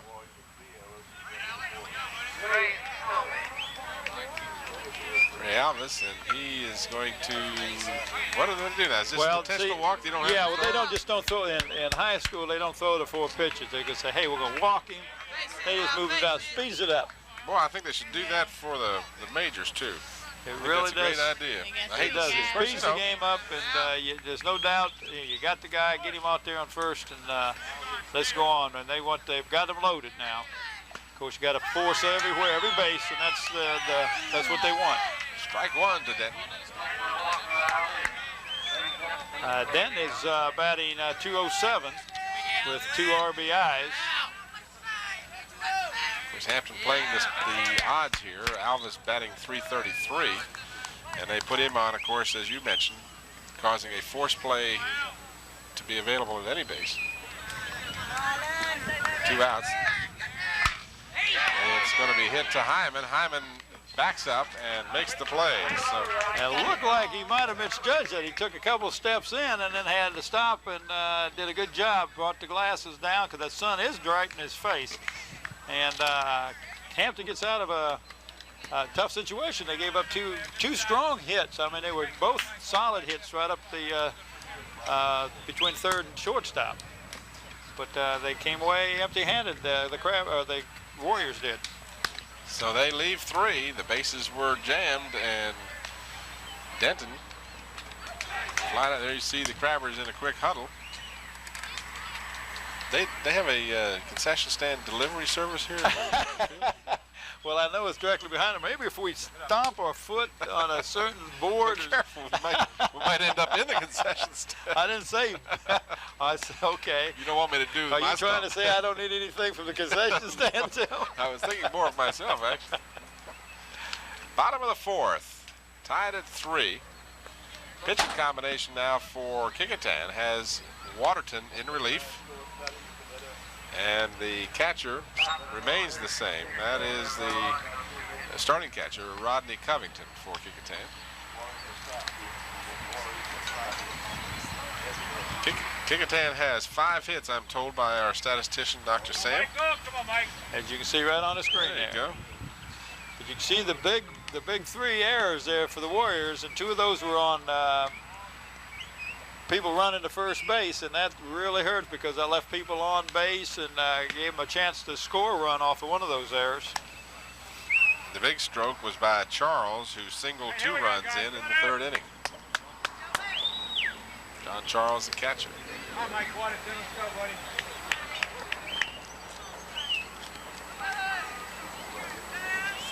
Should be and is number 16, Brian Gerzak.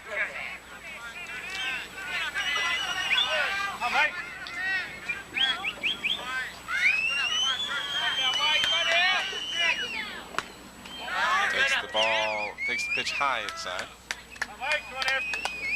Let's see here, Gerzak ran it out to a double play in the 2nd inning.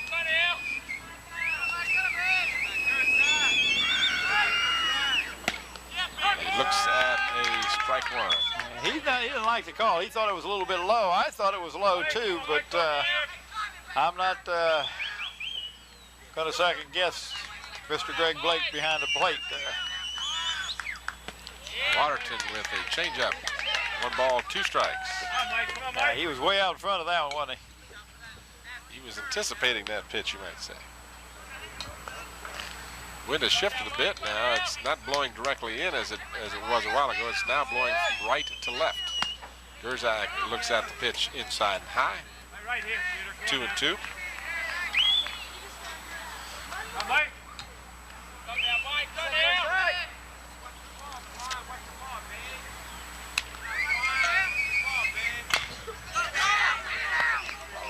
Foul ball down the third baseline.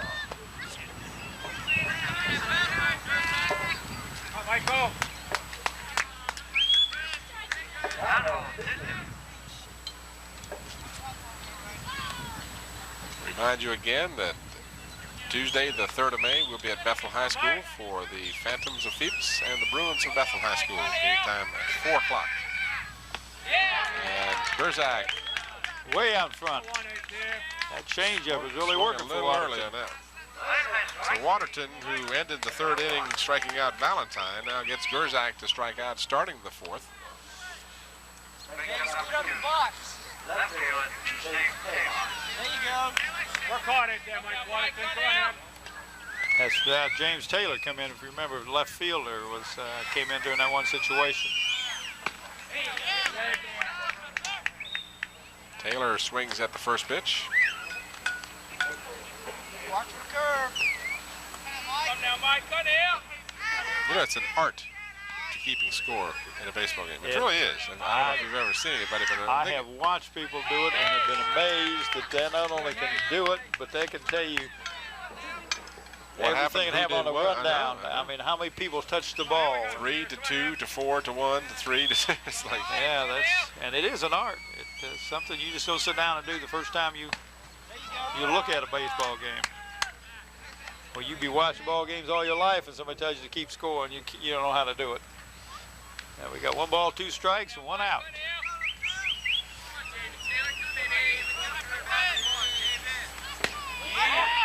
Taylor checks and looks at a ball 2 low. Hampton batting here in the bottom of the 4th. Game tied at 3.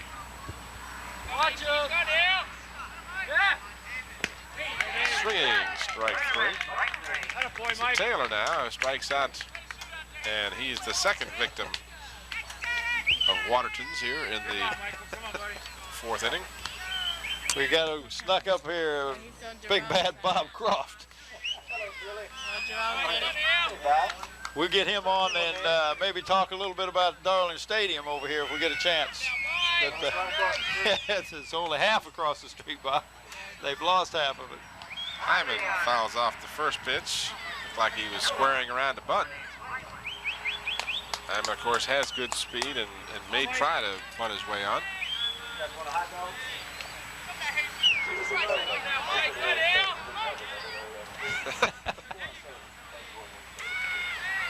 Big man of Miller soda. All right. Well, he got a good hook. Hyman got a hold of this one, and this one is all the way out to the fence. Hyman, with his speed, will go to 3rd.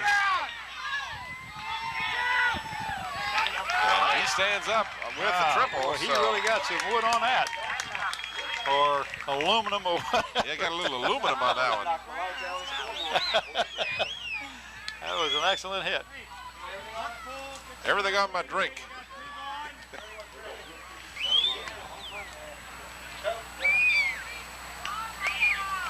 So Hyman now with 2 outs is on 3rd, and Aaron Johnson comes up. Hampton here with a chance to go out in front with a hit. And Johnson looks at a strike 1.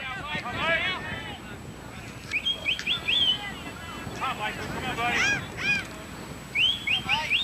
Come now, MJ. Come now. Johnson hits it to 3rd. A long throw over to 1st. Denton pulled off the bag, but he kept his foot on enough to get Johnson at 1st. So That was a close call because it wasn't a very accurate throw. So Johnson grounds to third, and Hyman will be erased on the third out. So after 4 innings, we're still deadlocked at 3. A bit of a chill coming over the stands here as the wind is, again, it's fairly brisk. You know, when you consider that Hyman hit that ball over the head of the right fielder, and with the wind blowing from right to left. And he was going into the wind, but he really hit that ball solid, Tim. I watched the contact that time, and it was just one of those times when you were looking at the right spot and watched the bat hit the ball, but he really got all bat on that ball that time and did an excellent job. But it goes for naught because he stranded at third base. Here we are in the top of the 5th now. Coming up for Kecoughtan. See now, Denton was the last out, so that would mean Johnson, Shattuck, and Waterton. Unless they've changed the lineup drastically. That's why I've avoided doing this, because they have made some changes. Well, Tim, you're doing an excellent job. Johnson is going to lead off for Kecoughtan, so I got that part right. Yeah.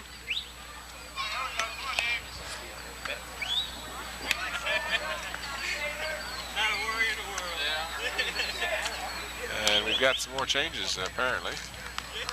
I was hoping we'd have some more changes. On, David!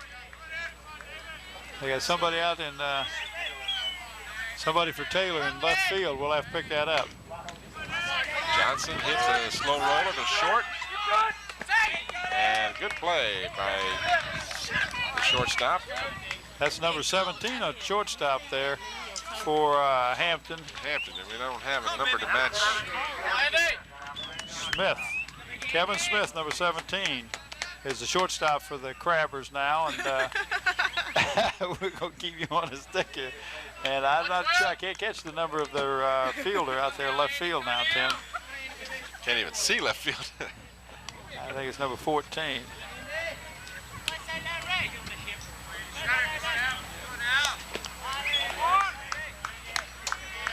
And the batter now is Shattuck, Andy Shattuck.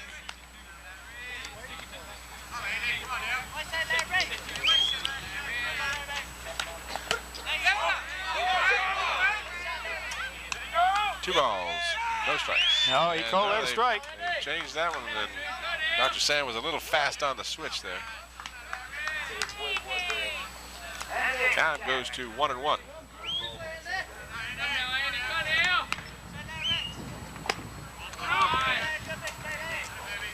I guess this means now that Bobby brought us his drinks, we're indebted to him, right? Forever. Forever indebted to him. And the guy's got a memory like an elephant. Except when it comes to finding the stadium for the playoffs there. He did have a little problem finding the stadium up in northern part of Virginia, if I remember correctly. Oh, we couldn't keep up. Is that what it was? Look at here. Oh, my goodness. One of the infamous hot dogs here, too. That wasn't necessary, Bobby. Thank you. Well, yeah, but I didn't think he'd take me up. Full count to Shattuck. And he is walked. Looks like, who's this, Waterton up to bat now? 18. Yeah, Mike Waterton. Yeah, Waterton.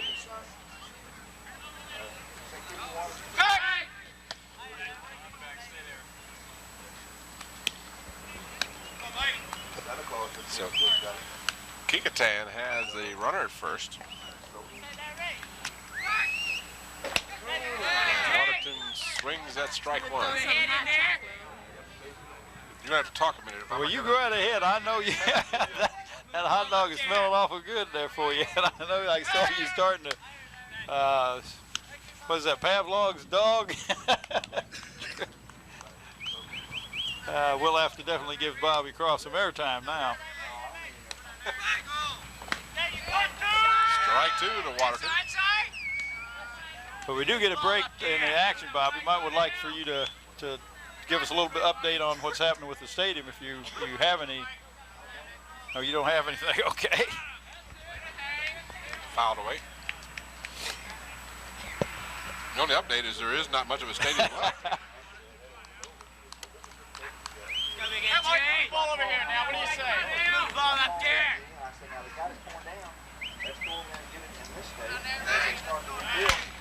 Waterton gets a hold of this one, drives it to center field, and it's caught. And back quickly to first is Shattuck.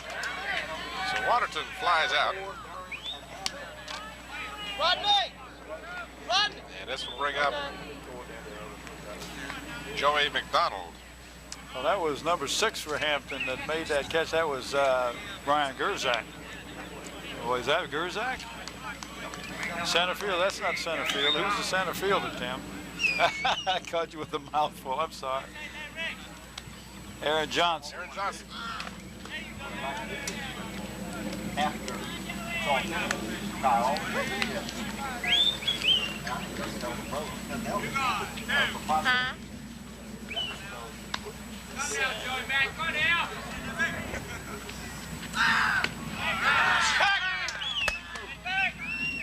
Big throw down to first.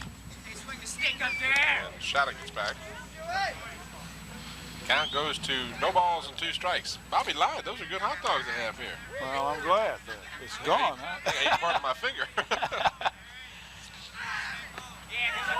If the fans got a chance to watch Channel 29, they got to see a real good footage of Bob Croft and A.G. Womble going through the Darley Stadium as in the process of starting to tear it down and doing a little reminiscing.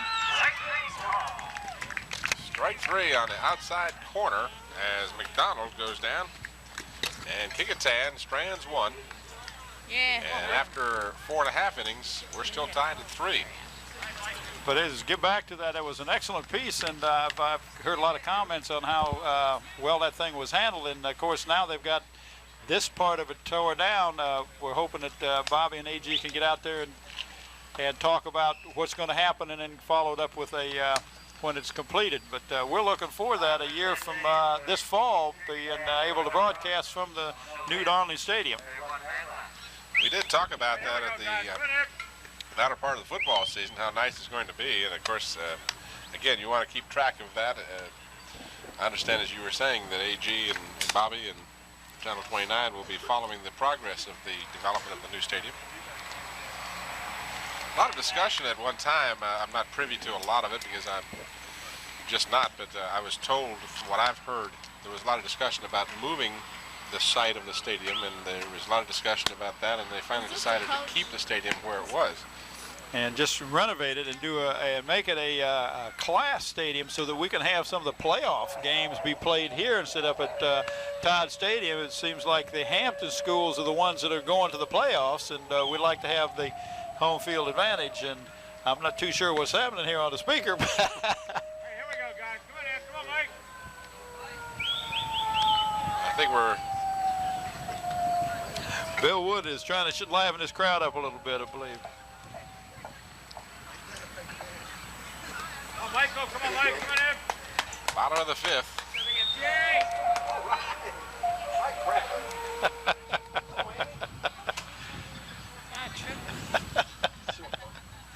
Yes, sir. We got the charge mounted.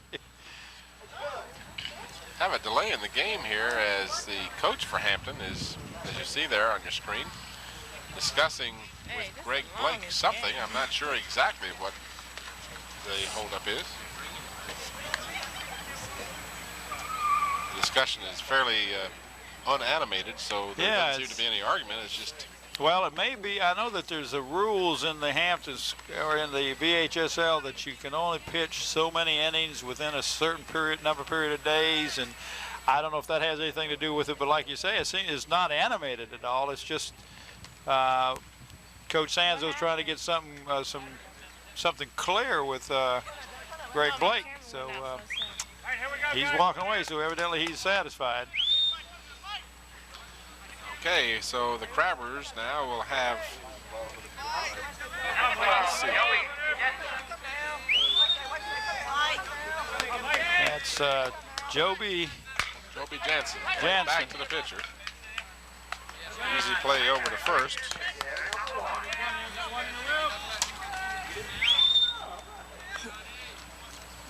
So Jansen grounds out to the pitcher. And this will bring up the catcher, John Charles. Charles walked in the first. Singled in 2 runs in the third.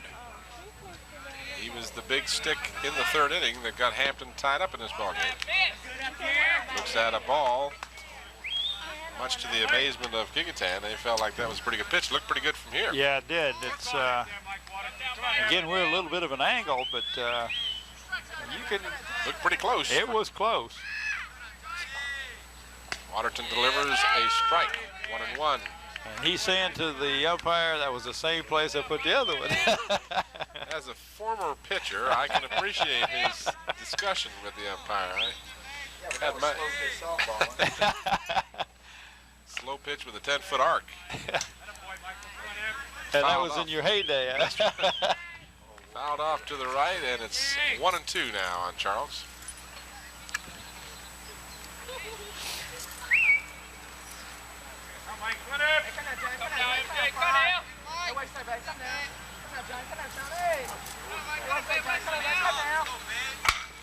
Charles hits a high pitch to the center fielder. Caught it. And this is the second out of the inning. As Stevie Pampson made that play in center field. So 2 outs now. Come on, Mike. Come on, Mike. Crabbers will have the pitcher. Larry Nichols is the batter. Come on, Michael. Come on, Ed. Come on now, Mike. Come on now. He has really pitched a good game since he's come in, Tim. As has Waterton. Checks his swing, but a little too late as it's strike 1. Come now, MJ. Come now. Mike.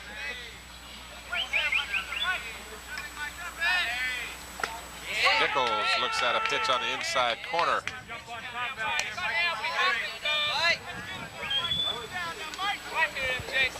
And 2 strikes. Nothing tickles one pitcher any better than get another pitcher's batting up there and make him back away from the plate and put the ball across for a strike.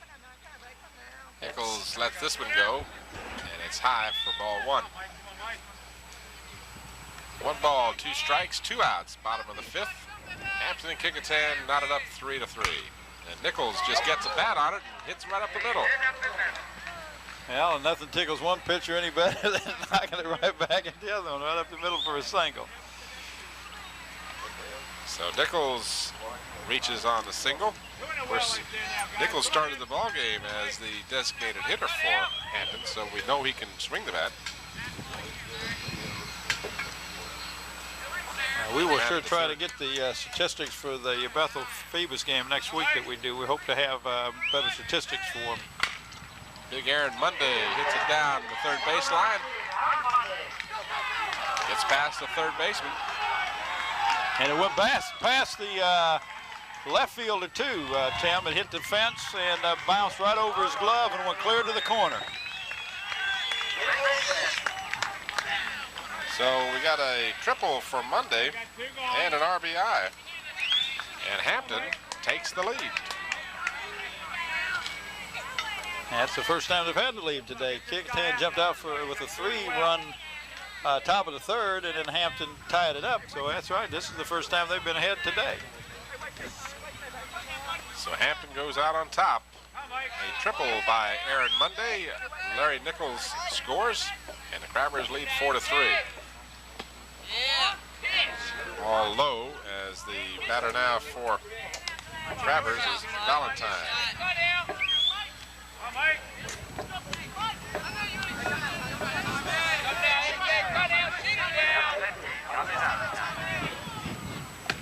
Valentine looks at a pitch outside, but called a strike. That was Greg Blake is certainly calling some strange pitches from our angle, and I will say that from our angle because he certainly has a much better look at him than we do. Strike 2. And he said he's going to be very boisterous about it, which he is. He's definitely, you can hear him, but he asked me not to be on his back too much in this game, so I'm going to. You didn't talk to me about it. No, he didn't say anything, but you. Valentine goes just down to me. swinging. So Valentine is a strikeout victim, but not before the Crabbers register a run, and they lead 4-3 after 5 innings. So Aaron Monday strokes the big triple. And we're going to take a brief pause now with our score, Hampton 4, Kecoughtan 3. We'll return with more baseball after this brief timeout.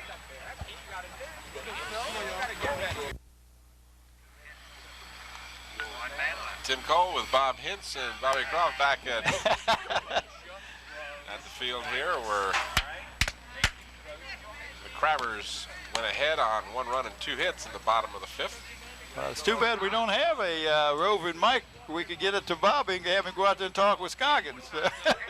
Scroggins. Leroy Scroggins, or whoever he's trying to get up here. This is a beautiful day for baseball today, I feel like Ken. we're going snipe hunting here. We got another pitching change, Bob, and we can somehow determine who Number 14 for the Crabbers. We'll try to figure out who that is. Robert Nicosia. Nicosia, number 14, Robert Nicosia. Like that. And Nichols, I'm told, Todd tells us that Nichols has gone to left field. Yeah, I'll tell you, Todd will keep us abreast of what's going on. Well, we appreciate that, because heavens knows we need the help. We need all the help we can get, Todd. We appreciate that.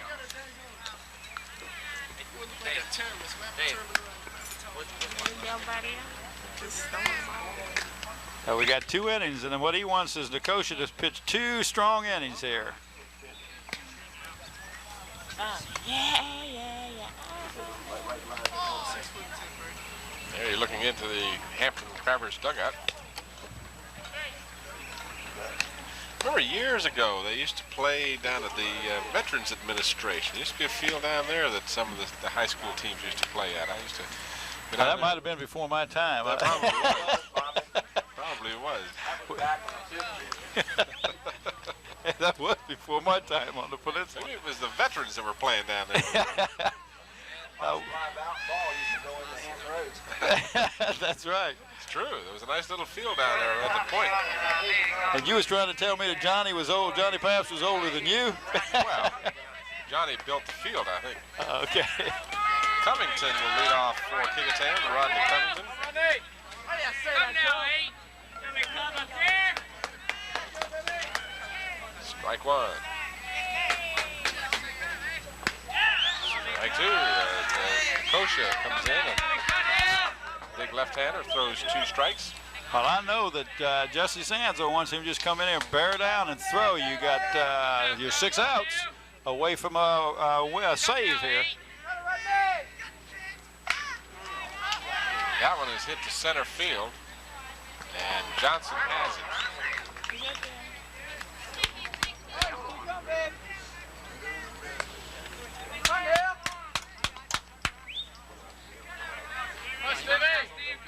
At the plate now is Steve Pabst. Came into the ball game hitting .368. Pabst had a triple. Daddy definitely built the stadium. That's the one we was talking about. How many kids does Pabst have? About 8, 9? Well, he's only got 4. It just seems like he's got a lot. They're all playing different sports. Well, yeah, 2 of us played baseball. Tab is now over at Old Dominion, and Stevie is playing baseball, and he's a junior. And then Don, of course, is a tremendous basketball player as well as a softball player for the girls at Kecoughtan. And then he's got another daughter that's quite active cheerleader. So all of them are very active.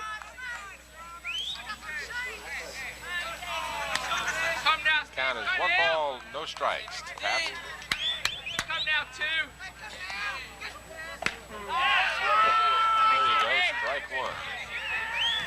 So Nicosia That name is familiar for me for some reason. I don't know whether he was on the football team, but I've seen that name before. I don't remember it on the. Comebacker to the pitcher, and he rifles it over to Monday. And he's going right through the top of the order here. That's the first and second batter. So if he can get through this, the first three, then he's got three more. It's, he'll get stronger as they get closer to that win. Starcher catches the corner. 2 away here at the top of the 6th. Ball hit to the second baseman. And easy inning for Kecoughtan. 1-2-3. We haven't had a 1-2-3 inning, I don't believe. Until then. Until now, you're right. Closest thing we came was the last inning. I don't think he couldn't have thrown more than 8 or 9 pitches.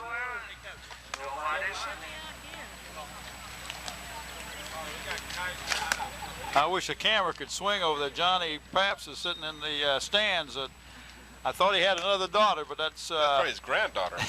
No, I believe that's Revis Conrad's daughter.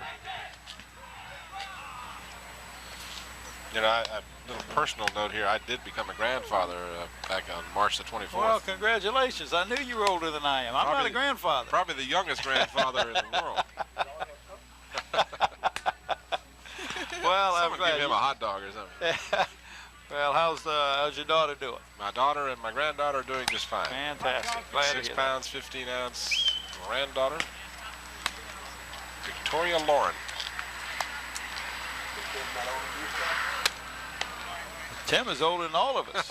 I mean, he's a granddad. Tim Right? feels older than all of us. He just started earlier. Maybe that was it. I don't know. Bottom of the 6th inning coming up. The Crabbers leading 4-3.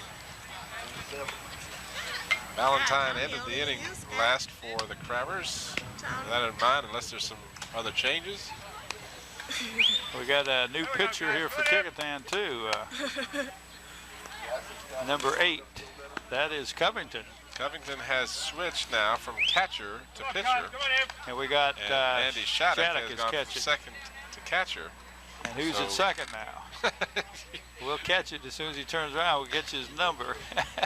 I see Denton is still on first, and McDonald is still on. He's at short, and So Waterton goes to 18. second. 16. Waterton. Oh, is that 16 out there?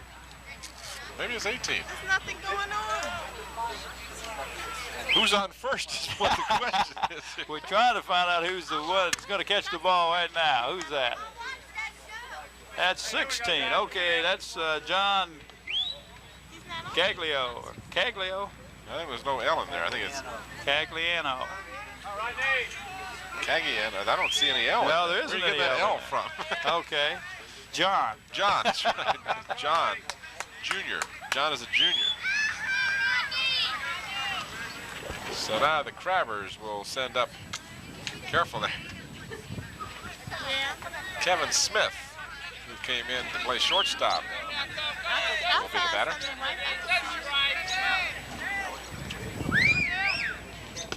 So Kecoughtan has made quite a few changes in the field. We hopefully have been able to keep up with most of them. Covington Well, I has think gone we're from pretty catcher. well now. Rodney is, he's got to be pretty tired. He was catching. And these guys are young, Bob. They don't get tired like you and I. Okay. I got a son now who's a pitcher, who's doing quite well. He's a fledgling pitcher. Pitched his first game tonight. I was fortunate. I was unable to be there for his starting game. Well, I hope Mama's got the video camera Video so you can camera. critique him. We have 3 cameras working. You're going to be able to really work that for youngin. That's right. Count is 2 balls and 1 strike on Kevin Smith. Smith swings away and hits it in the gap. And he'll get a single on a play. So Smith. Oh, that was a long single. Good clean single to left. I gotta be looking for the bunny tail to make the play. Hampton would like to do nothing better than to pad their lead a little bit here. With a 1-run lead, you like to go into the top of the 7th with a little more than a 1-run lead. Yeah, yet another number I'm not familiar with, Bob. If we can. Kevin Smith's on first, and the batter is that Kecoughtan, the pitcher? Yeah, Kecoughtan. Isn't that Kecoughtan? 14.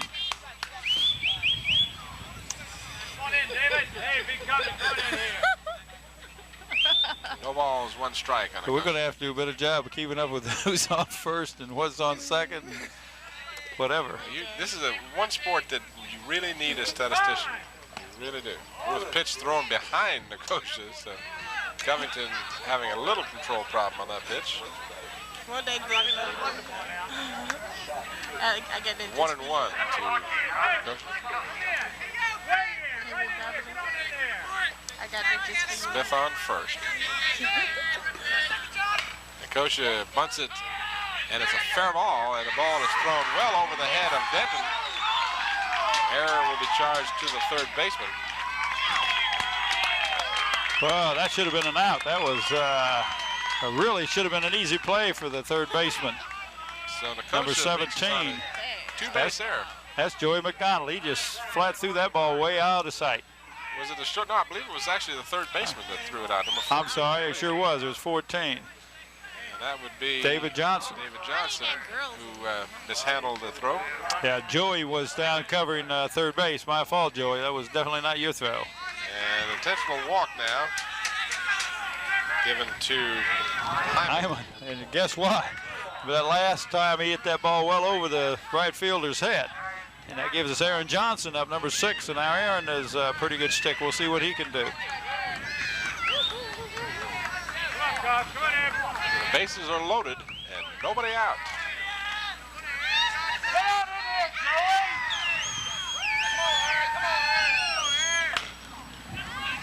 This one is going to be foul, just narrowly foul down the third baseline. Had that gotten by the third baseman, you're looking at least 2 runs. Had there been 2 in, and Hyman is pretty fast over on first. He'd have been over on third for sure. See a good shot of Aaron Johnson, number 6.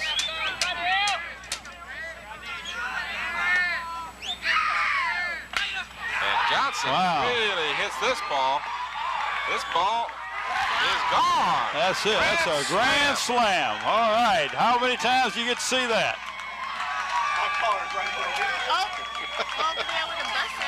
Bobby Croft. Well, Bobby Croft is worried about his car.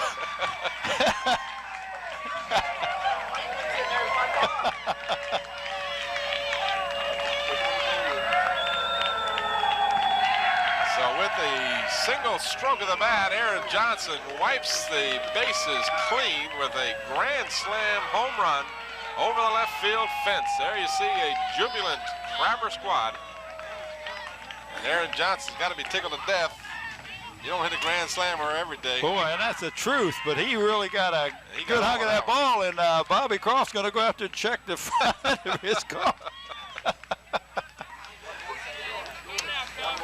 So just like that, the Crabbers double their score, and it's 8-3.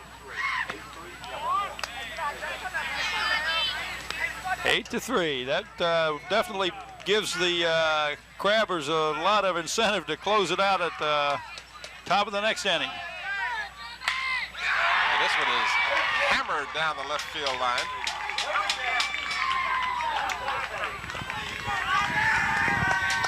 Well, they are really hitting Covington. I told you to take time. Joby Jansen just tomahawked that ball down the third base Boy, line. he did that. And it brings up Charles, the catcher. Now, Buddy's going to make a change. He's going to bring in Stevie Paps to finish out. Covington was catching, you know, for the first 5 innings, and he throws the ball every time that the pitcher threw the ball. And then he went out there and was pitching, and is just there. They've hit him right good. And so Stevie will come in and in relief now and try to get the side out. Now, in our statistics, apparently, and I say that apparently because I'm not that familiar with it, Covington must have been pitching for the first time, so we have no stats on him. Now, Paps coming in has pitched a little more than 11 innings, 11 1/3 to be exact. He's given up 12 hits, 12 runs, 14 walks in 11 innings, which isn't particularly good. And he has struck out 16, and he has a no-win, no-loss record. Steve Paps will come in and hopefully will put out the flame for the Crabbers here in the 6th inning. Crabbers have scored 4 runs on Aaron Johnson's grand slam home run.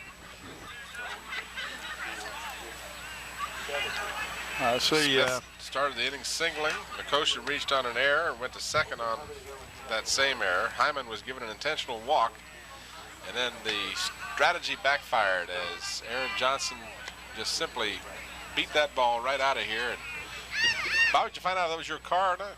Hey, look, nobody's out there looking around. I saw someone with a broom and a dustpan going out there to clean up the glass.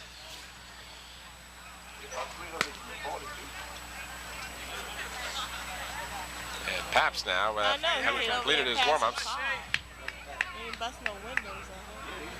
Now we got 16 in center field, and that's That goes John. past Waterton again. No. that's John. Oh, I think the wind is. John is in center field, and I don't know where they put Covington. I don't know where they put him. I can't keep up with this.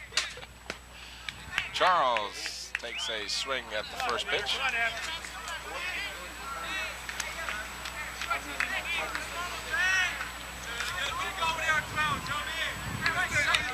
You see Jansen with his lead off of first, and he draws the attention of Steve Paps. Come on, guys. Go ahead.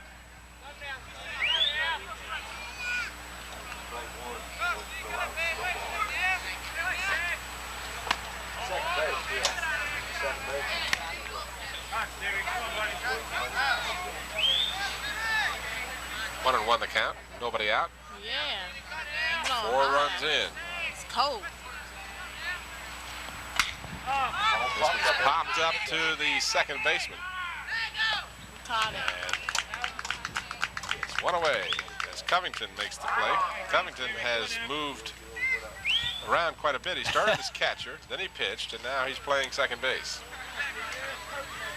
He's definitely a utility man. He was a starter for 2 years in a row at right field, and they needed a catcher, and he has come in and caught. And as you see, he can do more than just one thing. He pitches and he plays second also.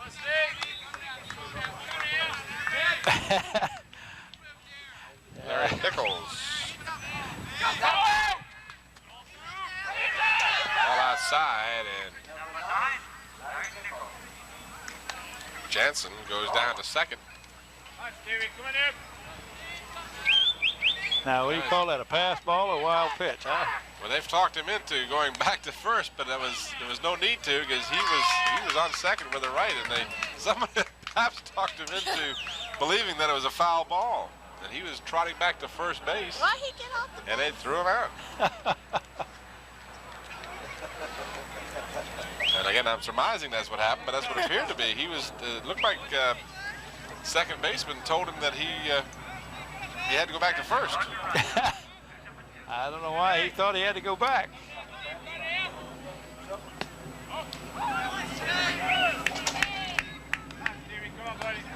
Three balls, no strikes. The count.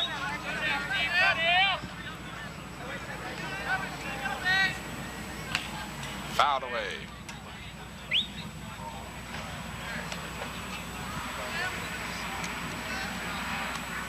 Nice, Stevie, fast. Cut out. Come down, Steve. Cut out. Come down, Steve. 3-1. Foul ball. So the count goes to a full count on Nichols. Come here, Stevie. Come on, Stevie. Come on, Steve. Come here. I would like to know what happened on that play at second base.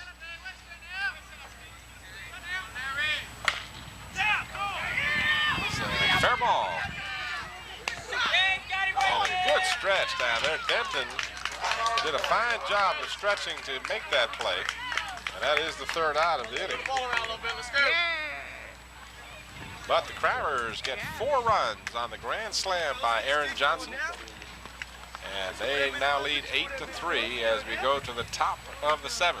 This will be the last inning for Kecoughtan, unless they can come up with 5 runs. Crabbers looking for Robert Kecoughtan to continue his ways, as the last inning, the Kecoughtan Warriors went down in order for the first time in the ballgame. And that's the first time anybody's, hasn't it? That's We're going to look at Ray Alvis, who will lead off the inning. Alan Denton and Johnson. So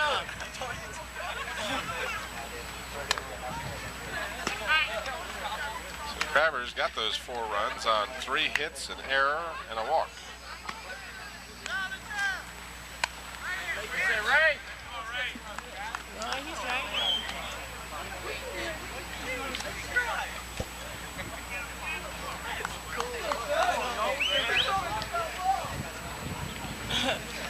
the wind has died down a little bit, Tim. In fact, it's going more from right to left again than straight in. What do you say, Ray? Come on, Ray, baby! Come on, Ray! High and outside to Alvis. Alvis struck out in the first, walked in the second, second walked in the third, and walked in the fourth. Count goes 1-1. Come on, Ray, baby!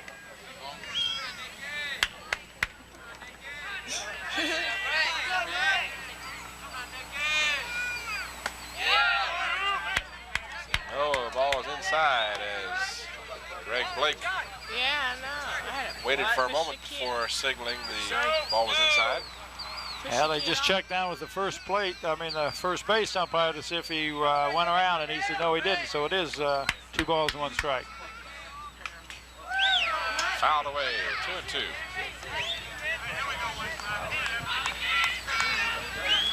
He hit it so hard that when he hit it, I sat there like this, and it went past me. That's when I moved. That's how I couldn't even see it. I know. I couldn't even see it. I told you. And strike 3. Yeah, he was trying to hold up on that one, but he got too far around, and that was a good pitch. So Kecoughtan has come in and has gotten the first 4 batters that he's faced. Alan Denton will come up. Denton grounded out to third in the first inning, walked in the third, and flied out to right in the fourth. Gets this one up the middle. Good stop by the second baseman from his knees. He throws him out. So Oh, wow. super play on the part of the second baseman for the Crabbers is Toby Jansen. That was an excellent play. He did a good job of just knocking that ball down. But, Of course, it helped to have a fairly slow runner going to right, first. and we understand that that's not the fastest man running, because at one point Coach Denton did substitute a pinch runner for Allen. This one's hit back to the pitcher, and that should be it. But Tim, that was first time Kecoughtan came in and set him down in order in the top of the 6th and then again at the top of the 7th, and I don't believe he threw more than maybe 15 pitches at the most. Very effective, very efficient, as both teams, as you see, are going through the congratulations, much like the Stanley Cup playoffs. And that is your ball game. The Crabbers score 8 runs. The big blow, a grand slam by Aaron Johnson. Kecoughtan with 3 runs. And their big gun for the game was Charles, who, I checked that, it wasn't Charles either, it was Paps that had a couple. Yes, Stevie Paps, I believe, was the one that got the big hit for them. But the big gun for the Crabbers, of course, wasn't needed because they ended up with a 5-run lead. But with that 4-run blast of that grand slam that you don't get to see very often. Aaron Johnson did an excellent job. All right, so as we wrap it up here, we'll remind you the final score is Hampton 8, Kecoughtan 3. Our next baseball coverage will be next Tuesday, May the 3rd. We'll be at Bethel High School for the game between Phoebus and Bethel. Hope you'll come out to see that game. Support your local high school sports. It's something that not enough people do around here for the baseball. They come out in droves for football and basketball. They do that, and there you see the line score, 8-8-1 for the Crabbers, 3-5-4 for the Warriors. And we get a chance here. We want to thank Bill Ward and William Brinkley for their help in our crew setting up here, and of course Emma and Brinkley and Kenneth for running the concession stand and keeping the field in such good shape. I also want to remind the viewers that on May 8th, Mother's Day, we're going to have a doubleheader at the Hampton Coliseum with the girls playing the Canadian junior team and the Boo Williams boys teams playing the juniors, national juniors team out of Russia. So also we might get a chance to talk with Boo sometime during that week, because he is going over and coach a U.S. AAU team that's going to go over and tour Russia this summer. So that's quite a feather in Boo Williams' hat. And again, we'll have a girls softball game on Friday, May 13th, when Bethel will visit Kecoughtan High School. So Tim, that's kind of wraps it up here. Okay, Bob. For our entire crew, Bob Hintz, this is Tim Cole. Thanks for watching. And reminder again, the final score, the Hampton Crabbers 8, Kecoughtan Warriors 3. And good afternoon, everybody.